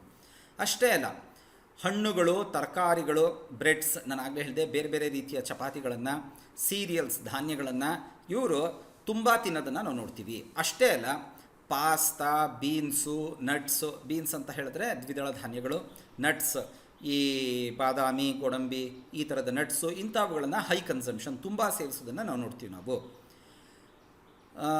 ಮೀನು ಹಾಗೂ ಪೌಲ್ಟ್ರಿ ನಿಮಗೆ ಗೊತ್ತಲ್ಲ, ಕೋಳಿ ಅಥವಾ ಆ ಥರದ ಒಂದು ಇದನ್ನು ಆಹಾರವನ್ನು ಮಾಡ್ರೇಟಾಗಿ, ಅಂದರೆ ಮಧ್ಯಮ ಹಂತದಲ್ಲಿ ಅದನ್ನು ಕನ್ಸ್ಯೂಮ್ ಮಾಡ್ತಾರೆ ಅವರು. ಹಾಗೆಯೇ ವೈನ್ ಕನ್ಸಂಪ್ಷನ್ ಕೂಡ ತುಂಬ ಮಾಡ್ರೇಟ್, ತುಂಬ ಅದು ಅತ್ಯಲ್ಪ. ಸೊ ಫಾರ್ ಎಕ್ಸಾಂಪಲ್, ಮಧ್ಯಾಹ್ನದ ಊಟ ಮಾಡಬೇಕಾದ್ರೆ, ಲಂಚ್ ಅಂದರೆ ಮಧ್ಯಾಹ್ನದ ಊಟ ಮಾಡಬೇಕಾದ್ರೆ 1 ಗ್ಲಾಸ್ ವೈನ್ ಕುಡಿಬೋದು ಅಷ್ಟೇ. ಹಾಗೆಯೇ ಅತ್ಯಂತ ಕಡಿಮೆ ಮಟ್ಟದಲ್ಲಿ ಮೊಟ್ಟೆಗಳು ಹಾಗೂ ಮಾಂಸವನ್ನು ತಿನ್ನೋದನ್ನು ನಾವು ನೋಡ್ತೀವಿ ನಾವು. ಸೊ ಇಲ್ಲಿ ಗಮನಿಸಿ, ಇಲ್ಲಿ ಆಲ್ಮೋಸ್ಟ್ ಆಲ್ ಒಂಥರ ಇಂಡಿಯಾದಲ್ಲಿ ಬರುವಂತಹ ಒಂದು ಸನ್ನಿವೇಶವನ್ನೇ ನಾವು ನೋಡ್ತೀವಿ ಇಲ್ಲಿ. ಯಾಕೆ ಅಂತ ಹೇಳಿದ್ರೆ ಫ್ರೂಟ್ಸು, ವೆಜಿಟೇಬಲ್ಸು, ಬ್ರೆಡ್ಸು, ಸೀರಿಯಲ್ಸು ಇಂಥವನ್ನ ಜಾಸ್ತಿ ತಿನ್ನೋದು. ಹಾಗೆಯೇ ಬೀನ್ಸು, ನಟ್ಸನ್ನು ಅದೇ ರೀತಿದು ನೋಡ್ತೀವಿ ನಾವು. ಬಟ್ ಭಾರತದಲ್ಲಿ ನಾವೇನು ಮಾಡ್ತೀವಿ, ನಾವು ಸಾಮಾನ್ಯವಾಗಿ ಆಲಿವ್ ಆಯಿಲ್ ಬದಲು ನಾವೇನು ಉಪಯೋಗಿಸ್ತೀವಿ, ಕಡಲೆಕಾಯಿ ಎಣ್ಣೆ ಅಥವಾ ಎಳ್ಳೆಣ್ಣೆಯನ್ನು ಸಾಮಾನ್ಯವಾಗಿ ಬಳಸೋದನ್ನು ನೋಡ್ತೀವಿ. ನಮ್ಮ ಸಾಂಸ್ಕೃತಿಕ ಪರಂಪರೆ ನೋಡ್ಕೊಂಡು ಬಂದರೆ ಎಳ್ಳೆಣ್ಣೆ ತುಂಬ ಕಾಮನ್ ಆಗಿ ಬಳಸ್ತಾ ಇದ್ದಂಥದ್ದು. ಇನ್ಫ್ಯಾಕ್ಟ್ ಎಳ್ಳು ಭಾರತದಲ್ಲೇ ಹುಟ್ಟಿ ಬೆಳೆದಿರುವಂತಹ ಒಂದು ಪದಾರ್ಥ. ಹಾಗೆಯೇ ಬಟ್ ಕೆಲವು ಇದಿದೆ. ಫಾರ್ ಎಕ್ಸಾಂಪಲ್, ಇದನ್ನು ಬಿಟ್ಟರೆ ಯಾವುದು ಸಮುದ್ರವಾಸಿಗಳಾದರೂ ಕೂಡ ಇವ್ರು ಏನು ಮಾಡ್ತಾರೆ, ಮಧ್ಯಮ ಹಂತದಲ್ಲಿ ಫಿಶ್ ಮತ್ತು ಪೋಲ್ಟ್ರಿನ ಸೇವಿಸ್ತಾರೆ. ನಮ್ಮ ದೇಶದಲ್ಲಿ ಹಾಗಲ್ಲ, ಇದೊಂದು ಸ್ವಲ್ಪ ಚೇಂಜು. ರೆಡ್ ಮೀಟ್ ಜಾಸ್ತಿ ತಿನ್ಬೋದು ನಮ್ಮಲ್ಲಿ ಇತ್ತೀಚಿನ ದಿನಗಳಿಗೆ, ಮುಂಚೆ ಇರಲಿಲ್ಲ. ವೈನ್ ಕನ್ಸಂಪ್ಷನ್ ನಮ್ಮಲ್ಲಿ ಆಹಾರದ ಜೊತೆಗೆ ಇಲ್ಲವೇ ಇಲ್ಲ, ನಮ್ಮಲ್ಲಿ ಆ ಸಂಪ್ರದಾಯ ಇಲ್ಲವೇ ಇಲ್ಲ ಅದು. ಸೊ ಇದು ಈ ಮೆಡಿಟರೇನಿಯನ್ ಡಯಟ್ನ ಒಂದು ವಿಶಿಷ್ಟತೆ ಅದು. ಸೊ ಬಟ್ ಇಲ್ಲಿ ಮೆಡಿಟರೇನಿಯನ್ ಡಯಟ್ ಅಂದರೆ ಬರೀ ಹಿಂಗೆ ತಿಂತಾರೆ ಅನ್ನುವಂಥದ್ದಲ್ಲ. ನಾವು ಗಮನಿಸಬೇಕಾಗಿರೋದೇನು ಅಂತ ಹೇಳಿದ್ರೆ, ಈ ಡಯಟ್ ಇದೆಯಲ್ಲ, ಅಂದರೆ ಈ ಆಹಾರ ಕ್ರಮ ಇದೆಯಲ್ಲ, ಇದು ಏನನ್ನು ಸೂಚಿಸುತ್ತೆ ಅಂತ ಹೇಳಿದ್ರೆ, ಕೆಲವು ಕೌಶಲ್ಯಗಳು, ಜ್ಞಾನವನ್ನು, ರಿಚುಯಲ್ಸ್, ಅದಕ್ಕೆ ಸಂಬಂಧಪಟ್ಟಂತಹ ಆಚರಣೆಗಳನ್ನು, ಸಂಕೇತಗಳನ್ನು ಮತ್ತು ಸಂಪ್ರದಾಯಗಳನ್ನು ಅದು ಸೂಚಿಸುತ್ತೆ. ಯಾವುದು ಈ ಆಹಾರ ಕ್ರಮ. ಯಾಕೆ ಇದು ಸ್ಕಿಲ್ಸನ್ನು ಸೂಚಿಸುತ್ತೆ ಅಂತ ಹೇಳಿದ್ರೆ, ನಾವು ಹೇಗೆ ಆಹಾರವನ್ನು ಬೆಳೆಸ್ತೀವಿ, ಹಾಗೆಯೇ ಅದನ್ನು ಹೇಗೆ ನಾವು ಕಟಾವು ಮಾಡ್ತೀವಿ ನಾವು, ಹಾಗೆಯೇ ನಾವು ಹೇಗೆ ಮೀನನ್ನು ಹಿಡಿತೀವಿ, ಪ್ರಾಣಿಗಳನ್ನು ಬೆಳೆಸ್ತೀವಿ, ಪಶುಸಂಗೋಪನೆ ಮಾಡ್ತೀವಿ ನಾವು, ಅದನ್ನು ಹೇಗೆ ಉಳಿಸ್ಕೊಳ್ತೀವಿ, ಸುಮ್ಮನೆ ಯದ್ವಾ ತದ್ವಾ ನಾವು ಸೇವಿಸ್ತಾ ಹೋಗೋದಿಲ್ಲ. ಅದನ್ನು ಹೇಗೆ ಪ್ರಾಸೆಸ್ ಮಾಡ್ತೀವಿ ಅಂದರೆ, ಇಲ್ಲಿ ಪ್ರಾಸೆಸಿಂಗ್ ಅಂತ ಹೇಳಿದ್ರೆ ಸಂಸ್ಕರಣೆ ಮಾಡುವಂತಹದ್ದು. ಉದಾಹರಣೆಗೆ ಫಾರ್ ಎಕ್ಸಾಂಪಲ್, ನಮ್ಮ ದೇಶದ ಉದಾಹರಣೆ ತೆಗೆದುಕೊಳ್ಬೇಕು ಅಂತ ಹೇಳಿದ್ರೆ, ನಾವು ಉಪ್ಪಿನಕಾಯಿ ಹಾಕ್ತೀವಿ ನಾವು. ಸೊ ಮಾವಿನಕಾಯಿ ವರ್ಷವೆಲ್ಲ ಸಿಗದೇ ಇರುವಂತಹ ಒಂದು ಪದಾರ್ಥ. ಸೊ ನಾವೇನು ಮಾಡ್ತೀವಿ, ನಾವು ಅದನ್ನು ಉಪ್ಪಿಗೆ ಹಾಕಿ ಚೆನ್ನಾಗಿ ನೆಂದ ಮೇಲಿಂದ ಅದು ಉಪ್ಪಿನಲ್ಲಿ ಚೆನ್ನಾಗಿ ಸಂಸ್ಕರಿಸ್ಕೊಂಡ ಮೇಲೆ ಅದಕ್ಕೆ ಖಾರ ಹಾಕಿ, ಒಗ್ಗರಣೆ ಹಾಕಿ, ಚೆನ್ನಾಗಿ ಎಣ್ಣೆ ಹಾಕಿ, ಯೂಶ್ವಲಿ ಇಲ್ಲಿ ಮತ್ತೆ ಒನ್ಸ್ ಅಗೇನ್ ಸಾಸಿವೆ ಎಣ್ಣೆ ಬಳಸೋದನ್ನು ನೋಡ್ತೀವಿ, ಈವನ್ ಸೌತ್ ಇಂಡಿಯಾದಲ್ಲೂ ಕೂಡ. ಸೊ ಪ್ರಾಸೆಸಿಂಗ್ ಮಾಡುವಂತಹದ್ದು. ನೀವು ದಕ್ಷಿಣ ಕನ್ನಡಕ್ಕೆ ಹೋದರೆ ಅಲ್ಲಿ ಪ್ರಾಸೆಸಿಂಗಲ್ಲಿ ಏನು ಮಾಡ್ತಾನೆ ಅಂತ ಹೇಳಿದ್ರೆ, ಅವ್ರಿಗೆ ಹೇರಳವಾಗಿ ಹಲಸಿನ ಹಣ್ಣು ಸಿಗುತ್ತೆ. ಸೊ ಹಲಸಿನ ಹಣ್ಣನ್ನು ವರ್ಷವೆಲ್ಲ ಬಳಸಬೇಕು ಅಂತ ಹೇಳಿ ಅವರು ಕೂಡ ಅದನ್ನು ಉಪ್ಪು ಹಾಕಿ ಉಪ್ಪಿನಕಾಯಿ ಥರ ಬಳಸೋದನ್ನು ನೋಡ್ತೀವಿ, ಖಾರ ಹಾಕೋದಿಲ್ಲ. ಸೊ ಇವರು ಈ ಮೆಡಿಟರೇನಿಯನ್ ಇದರಲ್ಲಿ ಆಲಿವ್ ಹಣ್ಣುಗಳು ತುಂಬ ಸಿಗೋದ್ರಿಂದ ಅವ್ರೇನು ಮಾಡ್ತಾರೆ, ಅದನ್ನು ಉಪ್ಪು ಮತ್ತು ವಿನೆಗರ್ನಲ್ಲಿ ಹಾಕ್ಬಿಟ್ಟು ಅದನ್ನು ಪ್ರೊಟೆಕ್ಟ್ ಮಾಡೋದನ್ನು ನಾವು ನೋಡ್ತೀವಿ ನಾವು. ಯಾವ ರೀತಿ ಬೇಯಿಸ್ತೀವಿ, ಫಾರ್ ಎಕ್ಸಾಂಪಲು ಸಪ್ರೇಟಾಗಿ ಬೇಯಿಸ್ತೀವ, ಒಟ್ಟಾಗಿ ಬೇಯಿಸ್ತೀವ, ಇದು ತುಂಬ ಇಂಪಾರ್ಟೆಂಟು. ಬಟ್ ಅದೆಲ್ಲದಕ್ಕಿಂತ ಹೆಚ್ಚಾಗಿ ನಾವು ಅದನ್ನು ಹೇಗೆ ಹಂಚಿಕೊಳ್ಳುತ್ತೇವೆ ಮತ್ತು ಸೇವಿಸ್ತೇವೆ, ಇದೆಲ್ಲವೂ ಕೂಡ ತುಂಬ ಇಂಪಾರ್ಟೆಂಟ್ ಆಗಿರುವಂಥದ್ದು. ಸೊ ವೆಜಿಟೇರಿಯನಿಯನ್ ದೇಶಗಳಲ್ಲಿ ಭಾರತದ ರೀತಿಯಲ್ಲೇ ನಾವೇನು ನೋಡ್ತೀವಿ ಅಂತ ಹೇಳಿದ್ರೆ, ಕುಟುಂಬದವರೆಲ್ಲರೂ ಕೂಡ ಒಟ್ಟಾಗಿ ಕುಳಿತುಕೊಂಡು ಆಹಾರ ಸೇವಿಸೋದನ್ನು, ಅಟ್ಲೀಸ್ಟ್ ಬೆಳಗ್ಗೆ ತಿಂಡಿ ಮತ್ತು ರಾತ್ರಿಯ ಆಹಾರವನ್ನು ಸೇವಿಸೋದನ್ನು ನಾವು ಕಂಪಲ್ಸರಿಯಾಗಿ ನಾವು ನೋಡ್ತೀವಿ ನಾವು. ಸೊ ಇದನ್ನು, ಈ ಒಂದು ಪರ್ಟಿಕ್ಯುಲರ್ ಆಸ್ಪೆಕ್ಟ್ ಇದೆಯಲ್ಲ, ಇದೆಲ್ಲವೂ ಇದೆಯಲ್ಲ, ಈ ಕೌಶಲ್ಯಗಳು, ಜ್ಞಾನ ಇತ್ಯಾದಿಗಳೆಲ್ಲ ಇದೆಯಲ್ಲ, ಇದನ್ನು ನಾವೇನಂತ ಕರಿತೀವಿ, ಡಯಟ್ ಅಂತ ಕರೆಯುವಂಥದ್ದು. ಡಯಟ್ ಅಂತ ಹೇಳಿದ್ರೆ ಸುಮ್ಮನೆ ಇಷ್ಟು ಪ್ರೋಟೀನ್ ಸೇವಿಸಬೇಕು, ಅಷ್ಟು ಕಾರ್ಬೋಹೈಡ್ರೇಟ್ ಸೇವಿಸಬೇಕು ಅನ್ನುವಂಥದ್ದಲ್ಲ. ಅಷ್ಟೇ ಅಲ್ಲ, ಈ ಮೆಡಿಟರೇನಿಯನ್ ಡಯಟಲ್ಲಿ ಇನ್ನೊಂದು ಏನು ಹೇಳುತ್ತೆ ಅಂತ ಹೇಳಿದ್ರೆ, ಅದು ಹಾಸ್ಪಿಟಾಲಿಟಿಗೆ ಅತ್ಯಂತ ಹೆಚ್ಚಿನ ಮಹತ್ವವನ್ನು ಕೊಡುತ್ತೆ. ಹಾಸ್ಪಿಟಾಲಿಟಿ ಅಂತ ಹೇಳಿದ್ರೆ ಹಾಸ್ಪಿಟಲಿಗೆ ಸೇರೋದಲ್ಲ, ಆತಿಥ್ಯ ನೀಡೋದಕ್ಕೆ. ಸೊ ಹಂಚಿಕೊಂಡು ತಿನ್ನಬೇಕು ಅನ್ನುವಂಥದ್ದು. ಕೇವಲ ಮನೆಯವರಷ್ಟೇ ಅಲ್ಲ, ಹೊರಗಿನವ್ರ ಜೊತೆಗೆ ಯಾರು ಹೊರಗಿನಿಂದ ಬಂದರೆ ಅವ್ರಿಗೆ ಆಹಾರವನ್ನು ನೀಡಬೇಕು ಅನ್ನುವಂಥದ್ದು. ಮತ್ತೆ ಒಂದ್ಸಗೆ ನಾವು ಭಾರತದಲ್ಲಿ ಇದನ್ನು ಕಾಣುವಂಥದ್ದು ನೇಬರ್ಲಿನೆಸ್, ನೆರೆಹೊರೆತನ. ಫಾರ್ ಎಕ್ಸಾಂಪಲ್ ಹಂಚಿಕೊಂಡು, ಇದು ಮತ್ತೆ ಒಂದ್ಸಗೆ ಅಕ್ಕಪಕ್ಕದವ್ರ ಜೊತೆಗೆ ಹಂಚಿಕೊಳ್ಳುವಂಥದ್ದು. ಇಂಟರ್ಕಲ್ಚರಲ್ ಡಯಲಾಗ್ ಅಂತ ಹೇಳುತ್ತೀವಿ. ಇಂಟರ್ಕಲ್ಚರಲ್ ಡಯಲಾಗ್ ಯಾಕೆ ಅಂತ ಹೇಳಿದ್ರೆ, ನಾವು ಆಗಲೇ ಗಮನಿಸಿದ್ವಿ 13-14 ದೇಶಗಳಿದೆ. ಸೊ ಇವರುಗಳ ನಡುವೆ ಸಾಂಸ್ಕೃತಿಕವಾಗಿ ಒಂದು ಡಿಸ್ಕಷನ್ ನಡೆದಿರೋದು ನೋಡ್ತೀವಿ. ಸೊ ಅದು ಒಂದು ಸೃಜನಶೀಲತೆಗೆ ಕಾರಣವಾಗಿದೆ. ಈ ಇವೆಲ್ಲವೂ ಒಟ್ಟಾಗಿ ಸೇರಿಕೊಂಡಾಗಿ ಅಂತ ಹೇಳಿದ್ರೆ ಒಂದು ವೇ ಆಫ್ ಲೈಫ್, ಜೀವನ ಕ್ರಮವನ್ನು ಅದು ಸೃಷ್ಟಿಸಿದೆ. ಈ ಜೀವನ ಕ್ರಮದಲ್ಲಿ ಯಾವುದರ ಬಗ್ಗೆ ಗೌರವ ಇದೆ? ಡೈವರ್ಸಿಟಿಗೆ, ವೈವಿಧ್ಯತೆಗೆ ಗಮನವಿದೆ ಅನ್ನುವಂತಹ ಮಾತನ್ನು ಯುನೆಸ್ಕೋ ಗುರುತಿಸ್ತು. ಸೊ ಇದು ಸಂಸ್ಕೃತಿಗೂ ಮತ್ತು ನಮ್ಮ ಸ್ವಸ್ಥತೆಗೂ ಇರುವಂತಹ ಒಂದು ಅತ್ಯಂತ ಹತ್ತಿರದ ಸಂಬಂಧವನ್ನು ಗುರುತಿಸುತ್ತೆ. ಯಾಕೆ ತುಂಬ ಇಂಪಾರ್ಟೆಂಟ್ ಅಂತ ಹೇಳಿದ್ರೆ, ಇವತ್ತಿನ ದಿನ ನಾವೇನು ಗಮನಿಸ್ತೀವಿ ಅಂತ ಹೇಳಿದ್ರೆ, ಆಲಿವ್ ಆಯಿಲ್ನ ಒಂದು ಪ್ರಮುಖವಾದಂತಹ ಲಕ್ಷಣ ಏನು ಅಂತ ಹೇಳಿದ್ರೆ, ನಾಲೆಡ್ಜನ್ನು ಮತ್ತು ಸ್ಕಿಲ್ಗೆ ಸಂಬಂಧಪಟ್ಟಂಗೆ ಗುರುತಿಸ್ಬೋದು. ಇದನ್ನು ನೀವು ಕಾಯಿಸಿದ್ರೆ ತುಂಬ ಬೇಗನೆ ಹೊಗೆ ಬರೋದಿಲ್ಲ. ಸೊ ಹಾಗಾಗಿ ಇದರಲ್ಲಿ ನಾವು ಕರೆದ್ರೆ, ಒಗ್ಗರಣೆ ಹಾಕಿದ್ರೆ ಏನಾಗುತ್ತೆ ಅಂತ ಹೇಳಿದ್ರೆ, ದೇಹಕ್ಕೆ ಅದು ಅಡ್ಡ ಪರಿಣಾಮಗಳನ್ನು ಉಂಟು ಮಾಡೋದಿಲ್ಲ. ಕರೆದ್ರೆ ತುಂಬ ಒಳ್ಳೆಯದು. ಸೊ ಭಾರತದಲ್ಲಿ ಆ ಥರ ಆಲಿವ್ ಆಯಿಲ್ಗಿಂತ ಇನ್ನೂ ಹೆಚ್ಚು ಬಾಯ್ಲಿಂಗ್ ಪಾಯಿಂಟ್ ಅಂತ ಹೇಳ್ತೀವಿ ನಾವು. ಈ ಬಾಯ್ಲಿಂಗ್ ಪಾಯಿಂಟ್ ಅಥವಾ ಹೀಟಿಂಗ್ ಪಾಯಿಂಟು, ಆ ಹೀಟಿಂಗ್ ಪಾಯಿಂಟ್ ಆಲಿವ್ ಆಯಿಲ್ಗಿಂತ ಅತ್ಯಂತ ಹೆಚ್ಚಿನ ಮಟ್ಟದಲ್ಲಿರೋದು, ಪ್ರಪಂಚದಲ್ಲೇ ಅತ್ಯಂತ ಹೆಚ್ಚಿನ ಮಟ್ಟದ ಹೀಟಿಂಗ್ ಪಾಯಿಂಟ್ ಇರುವಂತಹದ್ದು ನಮ್ಮ ತುಪ್ಪಕ್ಕೆ. ಸೊ ಹಾಗೆಯೇ ಗಮನಿಸಿ, ಇಲ್ಲಿ ಈ ರೆಡ್ ಮೀಟ್ ಏನಿದೆ ಅದು ಯಾವಾಗಲೂ ಕೂಡ ಏನಾಗುತ್ತೆ, ಕೊಲೆಸ್ಟ್ರಾಲ್ಗೆ ಮತ್ತು ಬೇರೆ ಸಮಸ್ಯೆಗಳಿಗೆ ಉಂಟು ಮಾಡ್ಬೋದು. ಸೊ ಹಾಗಾಗಿ ಏನು ಮಾಡ್ತಾರೆ, ಅವರು ಕಡಿಮೆ ಕನ್ಸ್ಯೂಮ್ ಮಾಡ್ತಾರೆ. ಬಟ್ ಅದೇನೇ ತಿನ್ನಬಾರ್ದು ಅಂತಲ್ಲ, ಬಟ್ ಕಡಿಮೆ ಕನ್ಸ್ಯೂಮ್ ಮಾಡ್ತಾರೆ ಅವರು, ಯಾಕೆಂದರೆ ಪ್ರೋಟೀನ್ ಅವರಿಗೆ ಸಿಗದೆ ಇದರಲ್ಲಿ. ಬಟ್ ಇದಕ್ಕಿಂತ ಹೆಚ್ಚಾಗಿ ಅವರು ಪ್ರೋಟೀನ್ ಪಡ್ಕೊಳ್ಳೋದು ಯಾವುದರಿಂದ ಅಂತ ಹೇಳಿದ್ರೆ, ಈ ಬ್ರೆಡ್ಸು, ಸೀರಿಯಲ್ಸು ಮತ್ತು ಬೀನ್ಸ್ನಿಂದ. ಸೊ ಹಣ್ಣು ತರಕಾರಿಗಳಿಗೆ ಹೆಚ್ಚಿನ ಮಹತ್ವ ಕೊಡುವಂಥದ್ದನ್ನು. ಸೊ ಈ ಥರ ವೆರೈಟಿ ಆಫ್ ಥಿಂಗ್ಸನ್ನು ನಾವು ಗುರುತಿಸ್ಬೋದು ನಾವು. ಸೊ ಈ ಸಾಂಸ್ಕೃತಿಕ ಅನನ್ಯತೆ ಇದೆಯಲ್ಲ, ಒಟ್ಟಾಗಿ ಕುಳಿತು ಭೋಜನ ಮಾಡುವಂತಹದ್ದು, ಇದು ಒಗ್ಗಟ್ಟನ್ನು ತರುತ್ತೆ ಅನ್ನುವಂಥದ್ದನ್ನು ಎಲ್ಲ ಕಡೆಯೂ ಗುರುತಿಸ್ತೀವಿ ನಾವು. ನಾವಿಲ್ಲಿ ಗಮನಿಸಬೇಕಾಗಿರೋ ಒಂದು ಪ್ರಮುಖವಾದಂತಹ ಅಂಶ ಏನು ಅಂತ ಹೇಳಿದ್ರೆ, ಯೂಶಲಿ ನಾವು ಇದನ್ನು ಯಾವುದನ್ನು ಮೆಡಿಟರೇನಿಯನ್ ಡಯಟನ್ನು ಯುನೆಸ್ಕೋ ಗುರುತಿಸಿರಬಹುದು. ಈ ಥರದ ಅನೇಕ ಪರಂಪರೆಗಳನ್ನು ಪ್ರಪಂಚದಾದ್ಯಂತ ಇರೋದನ್ನು ಗುರುತಿಸ್ತೀವಿ. ಕೆಲವು ದೇಶಗಳ ಒಂದು ಇಲ್ಲದೆ ಇರ್ಬೋದು. ಈಗ ನಮ್ಮ ದೇಶದ ಎಕ್ಸಾಂಪಲೇ ತೆಗೆದುಕೊಳ್ಳಿ ನೀವು. ಸಾಮಾನ್ಯವಾಗಿ ನಮ್ಮ ಇಡ್ಲಿ ದೋಸೆಯನ್ನು ತೆಗೆದುಕೊಂಡ್ರೆ ದಕ್ಷಿಣ ಭಾರತದಲ್ಲಿ ಕಾಮನ್ ಆಗಿ ಬಳಸುವಂತಹದ್ದು, ಅದರ ರುಚಿ, ಪೌಷ್ಟಿಕತೆ ಮತ್ತು ಸಂಯೋಜನೆ ತುಂಬ ವಿಶಿಷ್ಟವಾಗಿರುವಂತಹದ್ದು. ಸೊ ದೋಸೆ ಆಗಲಿ ಇಡ್ಲಿ ಆಗಲಿ, ನಾವು ಒಂದು ನಿರ್ದಿಷ್ಟ ಪ್ರಮಾಣದಲ್ಲಿ ಅಕ್ಕಿ ಮತ್ತು ಬೇಳೆ, ಎಸ್ಪೆಷಲಿ ಉದ್ದಿನ ಬೇಳೆಯನ್ನು ಬೆರೆಸಿ ತದನಂತರ ಅದನ್ನು ಫರ್ಮೆಂಟ್ ಆಗಕ್ಕೆ ಬಿಟ್ಟು, ಹುಳಿ ಬರೋದಕ್ಕೆ ಬಿಟ್ಟು ಆಮೇಲೆ ಉಪಯೋಗಿಸ್ತೀವಿ. ಸೊ ಉದ್ದಿನ ಬೇಳೆ ನಿಮಗೆ ಗೊತ್ತಿರುವಂಥದ್ದು ಸ್ವಲ್ಪ ಕಷ್ಟ ಜೀರ್ಣ ಆಗುವಂಥದ್ದು. ಬಟ್ ಅದೇನೇ ಫರ್ಮೆಂಟ್ ಆಯಿತು ಅಂತ ಹೇಳಿದ್ರೆ ಜೀರ್ಣಕ್ಕೆ ಸುಲಭವಾಗಿ ಜೀರ್ಣಿಸುತ್ತೆ. ಸೊ ಅದಕ್ಕೆ ಎಣ್ಣೆ ಹಾಕ್ತೀವಿ, ಅದಕ್ಕೆ ನೆಂಚ್ಕೊಳ್ಳೋಕ್ಕೆ ಚಟ್ನಿ ಇರುತ್ತೆ, ಅಥವಾ ಪಲ್ಯ ಇರುತ್ತೆ, ಅಥವಾ ಸಾಗು ಇರುತ್ತೆ. ಇದನ್ನೆಲ್ಲ ನಿಮಗೆ ಚೆನ್ನಾಗಿ ಗೊತ್ತಿರುವಂಥದ್ದು ಆಹಾರದ ವಿಷಯದಲ್ಲಿ. ಹಾಗೆಯೇ ನಮ್ಮ ಆಹಾರದಲ್ಲಿ ಸಮತೋಲನವನ್ನು ನಾವು ರಾಗಿ, ಗೋಧಿ, ಅಕ್ಕಿ, ಜೋಳ, ಬೇಳೆ ಇವುಗಳಿಂದ ಗುರುತಿಸ್ತೀವಿ ನಾವು. ಅಕ್ಕಿ ಇದೆಯಲ್ಲ, ಇದು ಅಷ್ಟೇ ತುಂಬ ವಿಶಿಷ್ಟವಾಗಿರುವಂತಹದ್ದು. ಯಾಕೆ ಅಂತ ಹೇಳಿದ್ರೆ, ಗೋಧಿ ಅನೇಕ ಕಡೆ ಬೆಳೀತಾರೆ. ಆದರೆ ಅಕ್ಕಿಯ ಒಂದು ಹೆಚ್ಚುಗಾರಿಕೆ ಏನು ಅಂತ ಹೇಳಿದ್ರೆ, ಅಕ್ಕಿಯನ್ನು ಮೊದಲು ಬೆಳೆಯಲಿಕ್ಕೆ ಪ್ರಾರಂಭಿಸಿದವರು ಯಾರು ಅಂತ ಹೇಳಿದ್ರೆ ಭಾರತೀಯರು ಮತ್ತು ಚೀನೀಯರು. ರಾಗಿ ಅಂತೂ ಔಟ್ ಆ್ಯಂಡ್ ಔಟ್ ಮತ್ತು ಒನ್ಸ್ ಅಗೇನ್ ನಮ್ಮ ದೇಶಕ್ಕೆ ಸಂಬಂಧಪಟ್ಟಂಥದ್ದು.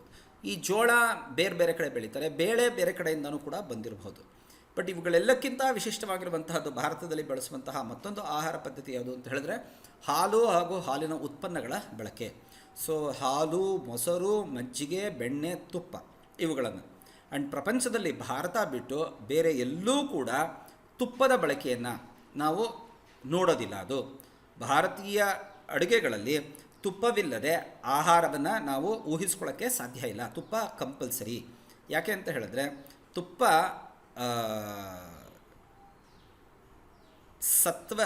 ಎಲ್ಲ ಸತ್ವಗಳ ಒಂದು ಸಾರಭೂತ ಅಂತ ಪರಿಗಣಿಸ್ತೀವಿ ನಾವು. ಆ್ಯಂಡ್ ಅದು ನಿಜವೂ ಕೂಡ. ತುಪ್ಪವನ್ನು ಎಷ್ಟೇ ಬೆಣ್ಣೆಯನ್ನು ತಿಂದರೆ ಕೊಲೆಸ್ಟ್ರಾಲ್ ಜಾಸ್ತಿ ಆಗ್ಬೋದು, ಬಟ್ ತುಪ್ಪವನ್ನು ತಿಂದರೆ ಕೊಲೆಸ್ಟ್ರಾಲ್ ಜಾಸ್ತಿ ಆಗಲ್ಲ. ಅದು ದೇಹಕ್ಕೆ ತುಂಬ ಒಳ್ಳೆಯದು ಅನ್ನುವಂಥದ್ದು. ಸೊ ಇದು ಭಾರತೀಯ ಸಂಸ್ಕೃತಿಯ ಅನನ್ಯತೆ. ಸೊ ಹಾಗಾಗಿ ನಾವು ಏನನ್ನು ಗಮನಿಸಬೇಕು ಅಂತ ಹೇಳಿದ್ರೆ, ಈ ಆಹಾರ ಅನ್ನುವಂತಹದ್ದು ಕೇವಲ ಪೌಷ್ಟಿಕತೆ ಮಾತ್ರವಲ್ಲ ಅದು. ಯಾಕೆ ಅಂತ ಹೇಳಿದ್ರೆ, ಆಹಾರಕ್ಕೆ ಬೇಕಾಗಿರುವಂತಹ ವಸ್ತುಗಳನ್ನು ನಾವು ಹೇಗೆ ಸಂಗ್ರಹಿಸ್ತೀವಿ, ಅದನ್ನು ಹೇಗೆ ತಯಾರಿಸ್ತೀವಿ ಮತ್ತು ಅದನ್ನು ಹೇಗೆ ಹಂಚ್ಕೊಳ್ತೀವಿ ಅನ್ನೋದು ತುಂಬ ಇಂಪಾರ್ಟೆಂಟು. ಸೊ ಆಹಾರವನ್ನು ನಾವೇನು ಮಾಡ್ತೀವಿ, ನಮ್ಮ ಸಮುದಾಯದಲ್ಲಿ ಆಹಾರ ನಮ್ಮನ್ನು ನಮ್ಮ ಸಮುದಾಯದಲ್ಲಿ ಬೇರೂರುವಂತ ಮಾಡುತ್ತೆ. ಸೊ ಯಾರಾದರೂ ಇಷ್ಟಪಟ್ಟು ಇಡ್ಲಿಯನ್ನು ತಿಂತಾರೆ ಅಂತ ಹೇಳಿದ್ರೆ ಇಮಿಡಿಯೇಟಾಗಿ ಇವರು ದಕ್ಷಿಣ ಭಾರತದವರು ಅಂತ ಗುರುತಿಸ್ಬೋದು. ಮತ್ತೊಬ್ಬರು ಯಾರೋ ನಾವು ಪರಾಠ ಮತ್ತು ಬೆಣ್ಣೆ ಚೆನ್ನಾಗಿ ಸೇವಿಸ್ತೀವಿ ಅಂತ ಹೇಳಿದ್ರೆ ಪಂಜಾಬಿ ಅಂತ ಗುರುತಿಸ್ಬೋದು. ಸೊ ಆಹಾರ ಏನನ್ನು ತೋರಿಸುತ್ತೆ ಅಂತ ಹೇಳಿದ್ರೆ, ಕೇವಲ ನಮ್ಮ ರುಚಿಯನ್ನು ಮಾತ್ರ ತೋರಿಸೋದಿಲ್ಲ, ಪೌಷ್ಟಿಕತೆ ಮತ್ತು ರುಚಿಯನ್ನು ಮಾತ್ರ ಸೂಚಿಸಲ್ಲ. ಅದು ಸಾಮಾನ್ಯ ಅಭ್ಯಾಸಗಳು ಮತ್ತು ಸಾಮೂಹಿಕ ಚರಿತ್ರೆಯನ್ನು ಗುರುತಿಸುತ್ತೆ. ಸೊ ಇದು ನಮ್ಮ ಸ್ವಸ್ಥತೆಗೆ ತುಂಬ ಪ್ರಮುಖವಾಗಿರುವಂತಹ ಒಂದು ಅಂಶ. ಸೊ ಈ ಆಹಾರ ಅರ್ಥ ಮತ್ತು ಸಾಂಕೇತಿಕತೆಯನ್ನು ಕೂಡ ಹೊಂದಿದೆ. ಯಾಕೆ ಅಂತ ಹೇಳಿದ್ರೆ ಅನೇಕ ಸಂಶೋಧನೆಗಳು ಏನು ತೋರಿಸಿದೆ ಅಂತ ಹೇಳಿದ್ರೆ, ಮಗು ಆಹಾರವನ್ನು ಸ್ವೀಕರಿಸುತ್ತಲ್ಲ, ಆ ಕ್ರಿಯೆ ಇದೆಯಲ್ಲ, ಅದು ಸಾಮಾಜಿಕತೆಯನ್ನೇ ರಚಿಸುವಂತಹ ಮತ್ತು ಕಾಯ್ದುಕೊಳ್ಳುವಂತಹ ಮೊದಲ ಹೆಜ್ಜೆ ಅಂತ ಗುರುತಿಸ್ತಾರೆ. ನೀವು ಗಮನಿಸಿ, ನೀವು ಭಾರತದಲ್ಲಿ ಜಾತಿ ಪದ್ಧತಿಯನ್ನು ಹೋಗಲಾಡಿಸ್ಬೇಕಾದ್ರೆ ಅದಕ್ಕೆ ಪ್ರಯತ್ನಪಟ್ಟಂತಹ ಮಹಾತ್ಮ ಗಾಂಧಿ ಮೊಟ್ಟ ಮೊದಲು ಯಾವುದನ್ನು ಅಡ್ವೊಕೇಟ್ ಮಾಡಿದ್ರು ಅಂತ ಹೇಳಿದ್ರೆ ಸಹಭೋಜನ, ಜಾತಿ ಭೇದವಿಲ್ಲದೆ ಎಲ್ಲರೂ ಕೊಟ್ಕೊಂಡು ಒಟ್ಟಿಗೆ ಊಟ ಮಾಡಬೇಕು ಅನ್ನುವಂಥದ್ದು. ಯಾಕೆ ಅಂತ ಹೇಳಿದ್ರೆ ಅದು ಸಾಮಾಜಿಕತೆಯನ್ನು ರಚಿಸುತ್ತದೆ ಮತ್ತು ಕಾಯ್ದುಕೊಳ್ಳುತ್ತದೆ. ಸೊ ಆಹಾರ ಏನನ್ನು ಸೂಚಿಸುತ್ತದೆ ಮತ್ತು ಏನನ್ನು ಸಂಕೇತಿಸುತ್ತೆ ಅನ್ನೋದನ್ನು ಸಾಮಾಜಿಕವಾಗಿ ಮತ್ತು ಸಾಂಸ್ಕೃತಿಕವಾಗಿ ಅದು ರಚಿಸಲ್ಪಡುತ್ತೆ. ಇದನ್ನು ನಾವು ಚೆನ್ನಾಗಿ ನೆನ್ಪಿಟ್ಕೊಳ್ಬೇಕು. ಸೊ ಇದನ್ನು ನಾನು ತುಂಬ ಸಲ ನಿಮಗೆ ಕ್ಲಾಸ್ ರೂಮಲ್ಲಿ ಎಕ್ಸಾಂಪಲ್ ಹೇಳಿದ್ದೀನಿ. ನಾನು ನಮ್ಮ ದೈನಂದಿನ ಆಹಾರವನ್ನು ದೇವರ ಮುಂದಿಟ್ಟು ನಾವು ಅದನ್ನು ಸ್ವೀಕರಿಸಿದ್ರೆ ಅದು ಪ್ರಸಾದ ಆಗುತ್ತೆ.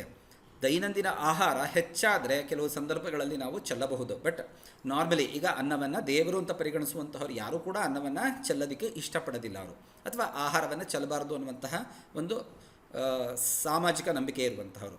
ಬಟ್ ದೇವರ ಮುಂದಿಟ್ಟಾಗ ಅದೇನಾಗುತ್ತದು ಪ್ರಸಾದ ಅಂತ ಅನಿಸ್ಕೊಳ್ಳುತ್ತೆ. ಹಾಗೆಯೇ ವೈನ್ ಅನ್ನುವಂತಹದ್ದು, ಹೆಂಡ ಅನ್ನುವಂತಹದ್ದು ಅಥವಾ ದ್ರಾಕ್ಷಾರಸ ಅನ್ನುವಂತಹದ್ದು, ದ್ರಾಕ್ಷಾರಸ ಹುಳಿ ಬಂದಿರುವಂತಹ ದ್ರಾಕ್ಷಾರಸ ಸಾಮಾನ್ಯ ದಿನಗಳಲ್ಲಿ ಒಂದು ಮದ್ಯಪಾನ ಅಂತ ಅನ್ನಿಸ್ಕೊಂಡ್ರೆ, ಅದೇನೇ ಚರ್ಚ್ನಲ್ಲಿ ಪ್ರೀಸ್ಟ್ ಕೊಟ್ಟಾಗ ಅದು ಆ ಯೇಸು ಕ್ರಿಸ್ತನ ಒಂದು ರಕ್ತ ಅಂತ ಅನ್ನಿಸ್ಕೊಳ್ಬೋದು. ಅಥವಾ ಉಜ್ಜಯಿನಿಯ ಮಹಾಕಾಳನ ಮುಂದೆ ಏನಾಗುತ್ತದೋ ಯಾವ ಸಾಂಕೇತಿಕತೆಯನ್ನು ಪಡ್ಕೊಳ್ಳುತ್ತೆ, ಪ್ರಸಾದದ ಸ್ವರೂಪ ಸಂಕೇತವನ್ನು ಪಡೆದುಕೊಳ್ಳೋದನ್ನು ನಾವು ನೋಡ್ತೀವಿ ನಾವು. ಸೊ ಆಹಾರದ ಶುಚಿ ಮತ್ತು ಅರ್ಥ ಹಾಗೂ ಅದು ಏನನ್ನು ಸಂಕೇತಿಸುತ್ತೆ ಅನ್ನೋದು ಸಾಮಾಜಿಕವಾಗಿ ಮತ್ತು ಸಾಂಸ್ಕೃತಿಕವಾಗಿ ರಚಿಸಲ್ಪಡುತ್ತೆ ಅನ್ನೋದನ್ನು ನಾವು ಸ್ಪಷ್ಟವಾಗಿ ಗುರುತಿಸಬೇಕು. ಇದೆಲ್ಲವೂ ಕೂಡ ನಮ್ಮ ದೈನಂದಿನ ಜೀವನದ ಮೇಲೆ ಪ್ರಭಾವವನ್ನು ಬೀರುತ್ತದು. ಸೊ ನಮ್ಮ ಹಸಿವಿರಬಹುದು, ತೃಪ್ತಿ ಇರಬಹುದು, ರುಚಿ ಇರಬಹುದು, ಅಥವಾ ಭೋಗ ಅಂದರೆ ಅದರ ಎಂಜಾಯ್ಮೆಂಟ್ ಇರ್ಬೋದು, ಇದೆಲ್ಲವೂ ಕೂಡ ನಾವು ಬೇರೆಯವರ ಜೊತೆಗೆ ಆಹಾರವನ್ನು ಸೇವಿಸೋದರ ಮೂಲಕನೇ ವ್ಯಕ್ತಗೊಳ್ಳುವಂತಹದ್ದು. ಯಾರು ಎಲ್ಲವನ್ನು ಬಿಟ್ಟು ಹೋಗಿದ್ದಾರೋ ಸನ್ಯಾಸಿಗಳು, ಅವರು ಮಾತ್ರ ಏಕಾಂಗಿಗಳಾಗಿ ಆಹಾರವನ್ನು ಸೇವಿಸ್ತಾರೆ. ಬೇರೆಯವರೆಲ್ಲರೂ ಜೊತೆಯಾಗಿ ಆಹಾರವನ್ನು ಸೇವಿಸೋದು. ಇವತ್ತಿನ ದಿನ ಏನಾಗಿದೆ ಅಂತ ಹೇಳಿದ್ರೆ, ಆದರೆ ಈ ರೀತಿಯ ಒಂದು ಆಹಾರ ಪದ್ಧತಿ, ಆಹಾರ ಪರಂಪರೆಗೆ, ಪೌಷ್ಟಿಕತೆಯ ಪರಂಪರೆಗೆ ಒಂದು ದೊಡ್ಡ ಪೆಟ್ಟು ಉಂಟಾಗಿದೆ. ಅದಕ್ಕೆ ಮುಖ್ಯ ಕಾರಣ ಏನು ಅಂತ ಹೇಳಿದ್ರೆ ನಗರೀಕರಣ ಮತ್ತು ಜಾಗತೀಕರಣ. ಸೊ ಆಯಾ ದೇಶ ಕಾಲಕ್ಕೆ ಮತ್ತು ಆಯಾ ಪ್ರದೇಶಕ್ಕೆ ಸಂಬಂಧಪಟ್ಟಂತಹ ಆಹಾರವನ್ನು ಸೇವಿಸುವುದರ ಬದಲು ನಾವೇನು ಮಾಡ್ತಾ ಇದ್ವಿ ನಾವು ಅಂತ ಹೇಳಿದ್ರೆ, ವಿವಿಧ ಪ್ರದೇಶಗಳ ಆಹಾರವನ್ನು ನಮ್ಮ ದೈನಂದಿನ ಜೀವನದಲ್ಲಿ ಅಳವಡಿಸ್ಕೊಳ್ಳೋದಕ್ಕೆ ನಾವು ಪ್ರಯತ್ನವನ್ನು ಪಡ್ತಾ ಇದ್ದೀವಿ. ಬೇರೆ ಆಹಾರವನ್ನು ತಿನ್ನಬಾರ್ದು ಅಂತಲ್ಲ ಬೇರೆ ಪ್ರದೇಶಗಳದ್ದು, ಆದರೆ ಅದು ನಮ್ಮ ದೈನಂದಿನ ಜೀವನಕ್ಕೆ ಒಗ್ಗಲ್ವಾ ಅನ್ನೋದ್ರ ಬಗ್ಗೆ ನಮಗೆ ಸ್ಪಷ್ಟವಾದಂತಹ ಅರಿವಿರಬೇಕು ನಮಗೆ. ಸೊ ಇದು ಅನೇಕ ಅಡ್ಡ ಪರಿಣಾಮಗಳನ್ನು ಉಂಟು ಮಾಡ್ತಾ ಇರೋದನ್ನು ನಾವು ನೋಡ್ತೀವಿ ನಾವು. ನಮಗೆ ಅಮೇರಿಕಾ ಅಂತ ಹೇಳಿದ್ರೆ ಅಮೇರಿಕನ್ನರೆಲ್ಲರೂ ಕೂಡ ಪಿಜ್ಜಾ ತಿನ್ಕೊಂಡಿರ್ತಾರೆ ಅನ್ನುವಂತಹ ಒಂದು ನಂಬಿಕೆ ಇದೆ. ಆ್ಯಕ್ಚುಲಿ ನೀವು ಗಮನಿಸಿ, ನೀವು ಈ ಪಿಜ್ಜಾ ಹುಟ್ಕೊಂಡಿದ್ದು ಎಲ್ಲಿ ಅಂತ ಹೇಳಿದ್ರೆ ಇಟಲಿನಲ್ಲಿ. ಬಟ್ ಇಟಲಿಯ ಮೆಡಿಟರೇನಿಯನ್ ಡಯಟ್ ನಾವು ಈಗಾಗಲೇ ನೋಡಿದ್ವಿ ನಾವು. ಹೇರಳವಾಗಿ ತರಕಾರಿಗಳು, ಹಣ್ಣುಗಳು, ನಟ್ಸು, ಬೀನ್ಸು, ಸೀರಿಯಲ್ಸು ಇವುಗಳಿಂದ ಮಾಡಲ್ಪಟ್ಟಿರುವಂತಹದ್ದು. ಆದರೆ ನಾವು ಇಟಾಲಿಯನ್ ಫುಡ್ನ ಹುಚ್ಚಿನಲ್ಲಿ ನಾವೇನು ಮಾಡ್ತಾ ಇದ್ದೀವಿ, ನಾವು ಬರೀ ಪಿಜ್ಜಾ ಪಾಸ್ತಾ ತಿನ್ಕೊಂಡು ಜೀವನವನ್ನು ನಡೆಸ್ತಾ ಇದ್ದೀವಿ. ಹಾಗೆಯೇ ನೂಡಲ್ಸ್ಗಳದ್ದು ಕೂಡ ಈ ಸಂಸ್ಕರಿಸಿದಂತಹ ಆಹಾರಗಳು ಹೆಚ್ಚು ಅಡ್ಡ ಪರಿಣಾಮಗಳನ್ನು ಉಂಟು ಮಾಡುತ್ತೆ. ಸಾಂಪ್ರದಾಯಿಕ ಆಹಾರ ನಮ್ಮ ದೇಹಕ್ಕೆ ಹೊಂದ್ಕೊಂಡಿರುವಂಥದ್ದು. ಯಾಕೆಂದರೆ ನಮ್ಮ ತಾತ ಮುತ್ತಾತ ಅಜ್ಜಿ ಅಂದ್ರುಗಳು ತಿಂದಂತಹ ಆಹಾರ ಅದು ಜೈವಿಕವಾಗಿ ಅದನ್ನು ಅಳವಡಿಸಿಕೊಳ್ಳುವಂತಹ, ಅದನ್ನು ಜೀರ್ಣಿಸಿಕೊಳ್ಳುವಂತಹ, ಅದರಿಂದ ಪುಷ್ಟಿಯನ್ನು ಪಡೆದುಕೊಳ್ಳುವಂತಹ ಸಾಮರ್ಥ್ಯ ನಮಗೆ ಬಂದಿರುತ್ತದು, ಪ್ರಾಕೃತಿಕವಾಗಿ ಬಂದಿರುತ್ತೆ. ಆದರೆ ಈ ಹೊಸ ಆಹಾರಗಳಲ್ಲಿ ಹಾಗಾಗಲ್ಲ. ಸೊ ಅಷ್ಟೇ ಅಲ್ಲ, ಅದರ ಜೊತೆಗೆ ಇನ್ನೊಂದು ಸಮಸ್ಯೆ ಏನಾಗಿದೆ ಅಂದರೆ, ನಮ್ಮ ಆಧುನಿಕ ಜೀವನ ಶೈಲಿ ಕೂಡ ಆರೋಗ್ಯಕರ ಜೀವನಕ್ಕೆ ವಿರುದ್ಧವಾಗಿದೆ ಅದು. ಸೊ ನಾವು ಸದಾ ಕುಳಿತುಕೊಂಡು ಕೆಲಸ ಮಾಡುವಂತಹವರು ಹೆಚ್ಚು ಅಕ್ಕಿಯನ್ನು ಸೇವಿಸಿದ್ರೆ, ಅನ್ನವನ್ನು ಸೇವಿಸಿದ್ರೆ ಪ್ರಯೋಜನ ಇಲ್ಲ. ರಾಗಿ ನಮಗೆ ಸುಲಭವಾಗಿ ಬರುವಂಥದ್ದು, ಆದರೆ ನಮಗೆ ಈ ಫ್ಯಾಷನ್ನ ಹೆಸರಿನಲ್ಲಿ ನಾವೇನು ಮಾಡ್ತೀವಿ, ಅಕ್ಕಿಯನ್ನು ಸೇರಿಸೋದಕ್ಕೆ ನಾವು ನೋಡ್ತೀವಿ ನಾವು. ಅದಲ್ಲದೆ ಸಂಸ್ಕರಿಸಲ್ಪಟ್ಟಂತಹ ಆಹಾರಗಳು ಕೂಡ ಬರ್ತಾ ಇದೆ ನಾವು. ಆ್ಯಂಡ್ ಈ ಜೀವನ ಶೈಲಿ ಇನ್ನೊಂದು ಏನಾಗಿದೆ ಅಂತ ಹೇಳಿದ್ರೆ, ನಾವು ಆರಾಮವಾಗಿ ಸೇವಿಸೋದಿಲ್ಲ. ನಾವು ಆಹಾರ ಅನ್ನುವಂತಹದ್ದು ಎಂಜಾಯ್ ಮಾಡಿಕೊಂಡು ನಿಧಾನವಾಗಿ ಅದರ ರುಚಿಯನ್ನು ಸವಿದುಕೊಂಡು ತಿನ್ನಬೇಕಾಗಿರುವಂಥದ್ದು. ಅದ್ರ ಬದಲು ಗಬಗಬನೇ ತಿನ್ನುವಂತಹ ಒಂದು ಸಂಪ್ರದಾಯ ಬಂದಿದೆ ಅದು. ಇನ್ಫ್ಯಾಕ್ಟ್ ಆಹಾರಕ್ಕೆ ಹೆಚ್ಚಿನ ಸಮಯ ವ್ಯಯ ಸಮಯವನ್ನು ಮೀಸಲಿಡೋದು ಕಾಲಹರಣ ಅನ್ನುವಂತಹ ಒಂದು ಅಭಿಪ್ರಾಯ ಬಂದ್ಬಿಟ್ಟಿದೆ. ಸೊ ಕಾಲಹರಣ ತಪ್ಪಿಸ್ಬೇಕು, ನಾವು ಯಾಂತ್ರಿಕವಾಗಿ ಮಾಡಬೇಕು, ಈ ರೀತಿಯ ಒಂದು ಆಚರಣೆ ಬಂದಿರೋದು, ಜೀವನ ಶೈಲಿ ಬಂದಿರೋದ್ರಿಂದ ನಮ್ಮ ಸ್ವಸ್ಥತೆ ಹಾಳಾಗ್ತಾ ಇರೋದನ್ನು ನಾವು ನೋಡ್ತೀವಿ ನಾವು. ಆ್ಯಂಡ್ ಪೌಷ್ಟಿಕತೆ ಇವತ್ತಿನ ದಿನ ಇನ್ನೊಂದು ದೊಡ್ಡ ಸಮಸ್ಯೆ ಏನಾಗಿದೆ ಅಂತ ಹೇಳಿದ್ರೆ, ನಾವು ಪೌಷ್ಟಿಕತೆಯನ್ನು ಸಂಸ್ಕೃತಿಯಿಂದ ಬೇರ್ಪಡಿಸಿ ಪೌಷ್ಟಿಕತಾವಾದ ಅನ್ನುವಂಥದ್ದು ಹುಡ್ಕೊಂಡಿದೆ, ನ್ಯೂಟ್ರಿಷನಿಸಮ್ ಅಂತ ಹೇಳ್ತೀವಿ ನಾವು. ಇದು ಅನುಭೋಗಿ ದೃಷ್ಟಿಯಿಂದ ನೋಡೋಕ್ಕಾಗಿದೆ. ಇದೊಂದು ಹಾಗಾಗಿ ಈ ಪೌಷ್ಟಿಕತೆ ಎನ್ನುವಂತಹದ್ದು, ಆಹಾರ ಅನ್ನುವಂಥದ್ದು ಪರಿಪೂರ್ಣ ಸಾಮಾಜಿಕ ಕ್ರಿಯೆ ಆಗಿಲ್ಲ. ಪರಿಪೂರ್ಣ ಸಾಮಾಜಿಕ ಕ್ರಿಯೆ ಆಗಬೇಕು ಅಂತ ಹೇಳಿದ್ರೆ ನಾವು ಆ ನಿರ್ದಿಷ್ಟ ರೀತಿಯಲ್ಲಿ ಆಹಾರವನ್ನು ಸೇವಿಸಬೇಕು. ಅದರ ಬದಲು ನಾನು ಪ್ರೋಟೀನ್ ಮಾತ್ರ ನುಂಗ್ತೀನಿ, ನಾನು ಐರನ್ ಮಾತ್ರ ನುಂಗ್ತೀನಿ ಅಂತ ಹೇಳಿದ್ರೆ ಪ್ರಯೋಜನ ಇಲ್ಲ. ಸೊ ಪೌಷ್ಟಿಕತೆ ಇಂಪಾರ್ಟೆಂಟು, ಇಲ್ಲ ಅಂತಲ್ಲ. ಅದರ ಜೊತೆಗೆ ಆಹಾರಕ್ಕಿರುವಂತಹ ಸಾಂಸ್ಕೃತಿಕ ಮತ್ತು ಸಾಂಪ್ರದಾಯಿಕ ಮಹತ್ವವನ್ನು ನಾವು ಮರಿಬಾರ್ದು. ಸೊ ಈ ನ್ಯೂಟ್ರಿಷನಿಸಮ್ ಅನ್ನುವಂತಹದ್ದು ಏನು ಮಾಡ್ತಿದೆ ಇವತ್ತಿನ ದಿನ ಅಂತ ಹೇಳಿದ್ರೆ, ಈ ಆಹಾರದ ತಯಾರಿಕೆ ಮತ್ತು ಸೇವನೆಯನ್ನು ಒಂದು ಉತ್ಪಾದನಾ ಕ್ರಿಯೆಯಾಗಿ ಮಾಡಿದೆ. ಕಮಾಡಿಫಿಕೇಷನ್ ಅಂತ ಕರೀತಾರೆ. ಸೊ MTR ರೆಡಿಮೇಡ್, ಆಶೀರ್ವಾದ ರೆಡಿಮೇಡ್ ಫುಡ್ ತೊಗೊಂಡು ಬಾ, ನೀರಿನಲ್ಲಿ ಬೇಯಿಸು, ಸುಮ್ಮನೆ ತಿನ್ನು. ಸೊ ಅದು ಎಷ್ಟೋದು ಸ್ಪಷ್ಟವಾಗಿ ಒಬ್ಬೊಬ್ಬರಿಗೆ ಇಷ್ಟಿಷ್ಟು ಅಂತ ಅವರೇ ತೂಕ ಮಾಡಿಬಿಟ್ಟು ಕೊಟ್ಬಿಟ್ಟಿರುವಂಥದ್ದು, ಹೋಟೆಲ್ನಲ್ಲಿ ಊಟ ಮಾಡುವಂಥದ್ದಾಗಿರೋದನ್ನು ನೋಡ್ತೀವಿ ನಾವು. ಸೊ ಆಹಾರ ಇವತ್ತಿನ ದಿನ ಸಾಮಾಜಿಕತೆಯನ್ನು ಕಳೆದುಕೊಂಡು ಖಾಸಗಿ ಚಟುವಟಿಕೆ ಆಗಿರೋದ್ರಿಂದ ಅದರ ಸಾಂಸ್ಕೃತಿಕ ಮಹತ್ವ ಹೋಗಿದೆ, ಅದರಿಂದ ನಮ್ಮ ಸ್ವಸ್ಥತೆಯೂ ಹೋಗ್ತಿದೆ. ಇದರಿಂದ ನಾವು ಹೊರಗೆ ಬರಬೇಕು ಅನ್ನುವಂಥದ್ದು WHO ಮತ್ತು ಎಲ್ಲ ವಿಜ್ಞಾನಿಗಳ ಒಂದು ನಂಬಿಕೆ. ಸಾಮಾಜಿಕತೆ ಸಾಂಸ್ಕೃತಿಕ ಅಂಶಗಳನ್ನು ಒಳೆದುಕೊಂಡು ಕಾಪಾಡಿಕೊಳ್ಬೇಕು ನಾವು. ಆಗ ಮಾತ್ರ ನಮ್ಮ ಜೀವನ ಸುಗಮವಾಗಿ ಸ್ವಸ್ಥವಾಗಿರುತ್ತೆ ಅನ್ನೋ